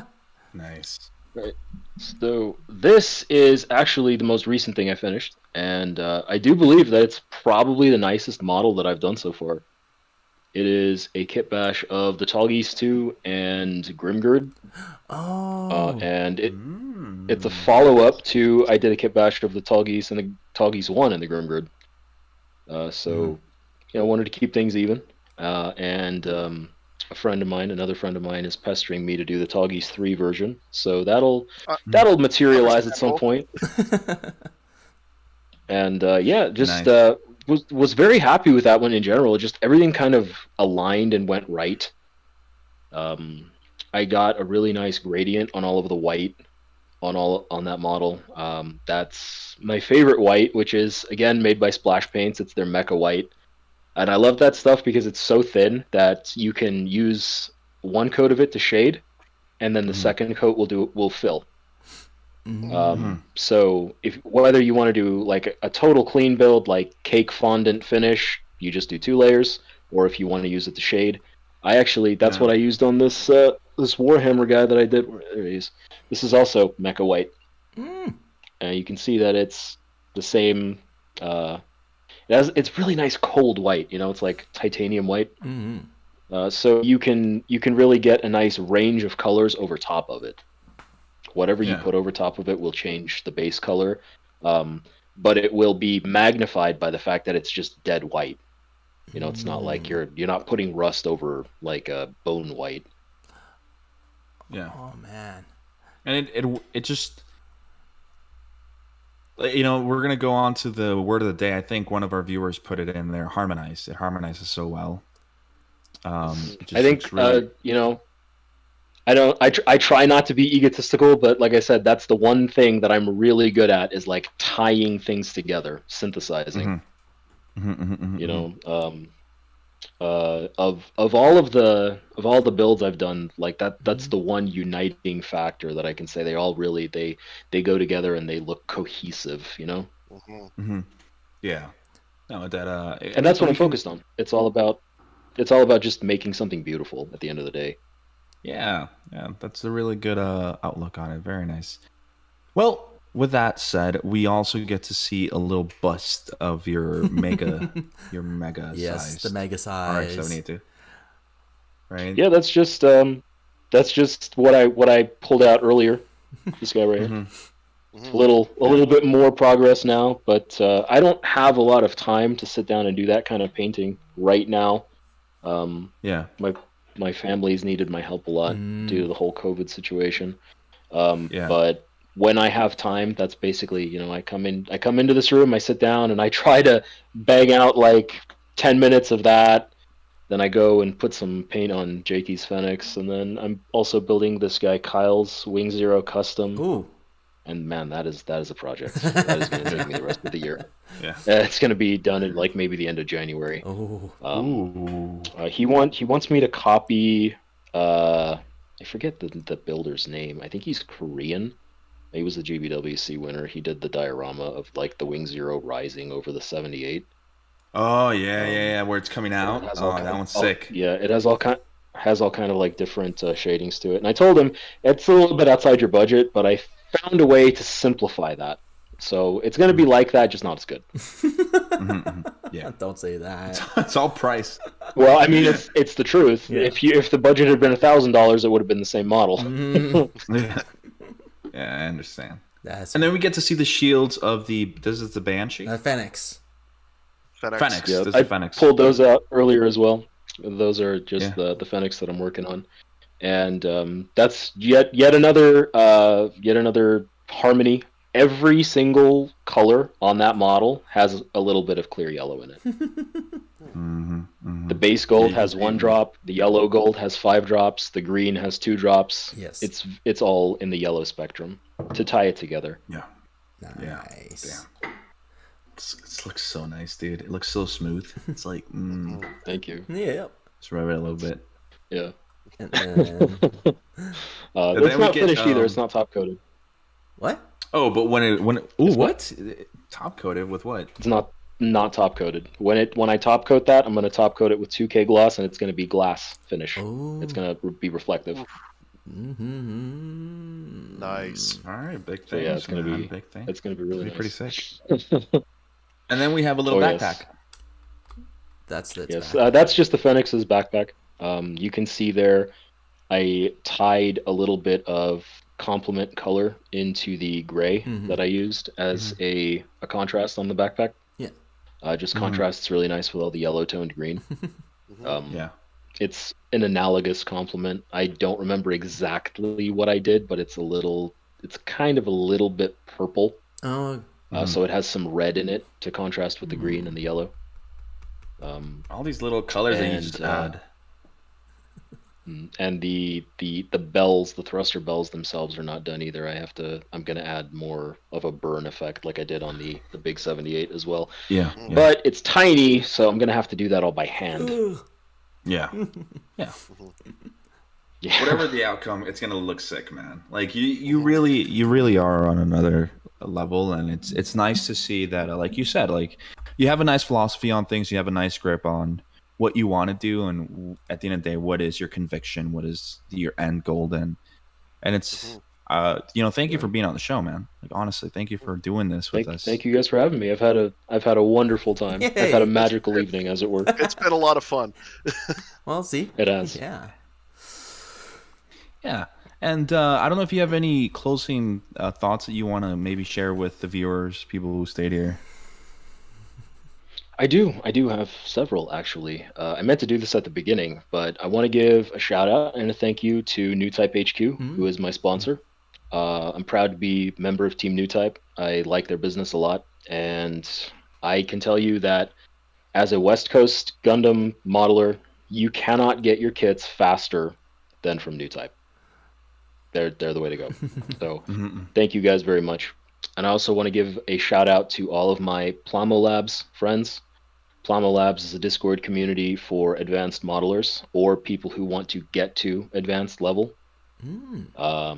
We kind of have this joke that you have to test in, but that's really not the case. You just have to not be a total prick and be willing to learn. So if you're interested in learning, you can reach out to me or Gunpla or Weejix on Instagram, and we'll bring you into the Discord and you can learn from us one-on-one. I'd also like to say I have a store, Envy store. You can find that on my Linktree, where I sell stickers and posters. And all of the proceeds from that goes right back into the hobby, and it goes right back into stuff that I either give away, or a lot of times it's contest prizes for my local group called Zeonic Core. So if you're in Vegas, check out Zeonic Core. They're also in the Linktree. And finally, I'd like to say I have a Patreon. I know not a lot of people know this, but you can sign up to become my patron for as little as $1 a month. And actually, let me grab this real quick. One moment. All right. We're waiting. That's your whole go-to right now. Interesting conversation for our viewers. There we go. I am raffling off this Barbados. Oh. Glass black finish. It's kind of like a cyberpunk idea behind it. And once a year, I'm going to be raffling off kits. You'll earn one entry for every month you've been a patron, even only for the $1 tier. And if you are a $10 or up patron, you can request either tutorial blog posts or tutorial videos, and I'll make them for you within the same month. Oh. Nice. Hey. So I think that's actually everything. I think I got through it all. If I did not give you a specific shout out and I owed you one, I'm sorry, but man, that was a lot. And thank you guys for tuning in and listening to an old man babble, because God knows I'm an old man. Dude. 29 years old. It's like God knows my back knows it. Yeah, thank you. Meanwhile, Derek and I are sitting here. Dude, you're not wrong. My back is aching. I've been to the gym every day this week. I feel my age. Oh God. Don't we all? Derek and Sean over there like, yeah, man. 29, really, really old. Really old, man. I'm okay. I'm okay. Damn whippersnapper. Derek is 22 years old. Oh, yes. And Sean is barely getting out of high school I would have right guessed now. like 24. Yes. Sean is still a senior in high school. Right. Nice, dude. Hey, if you ever need beer or cigarettes, I'm not the guy.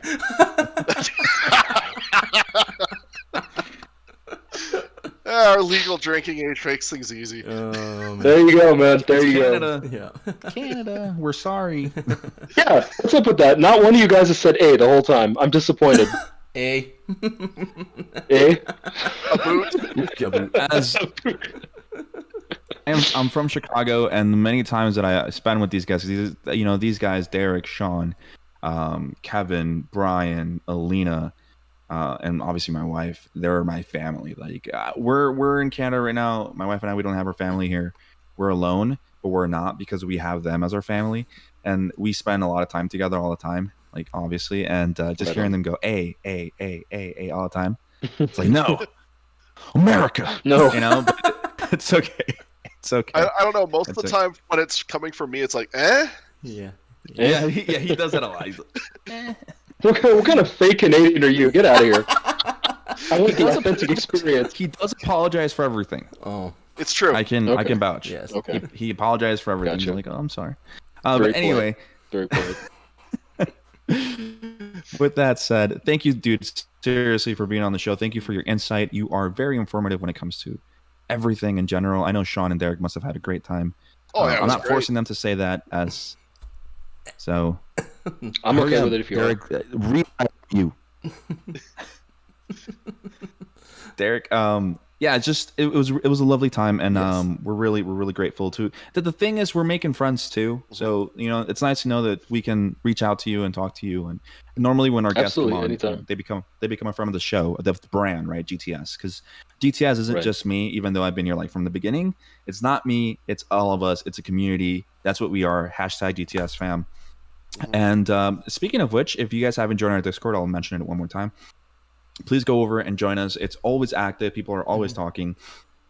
And just like he has his Discord, we have our Discord. It's a community one. And basically what he said, as long as you're not a prick, and nobody is. Like, our Discord is so chill and so lovely. I love it. I love it so much. And thank you again, Weber, for revamping that. And yeah, just remember to like and subscribe and put that little bell notification thing. I'm not really good at this.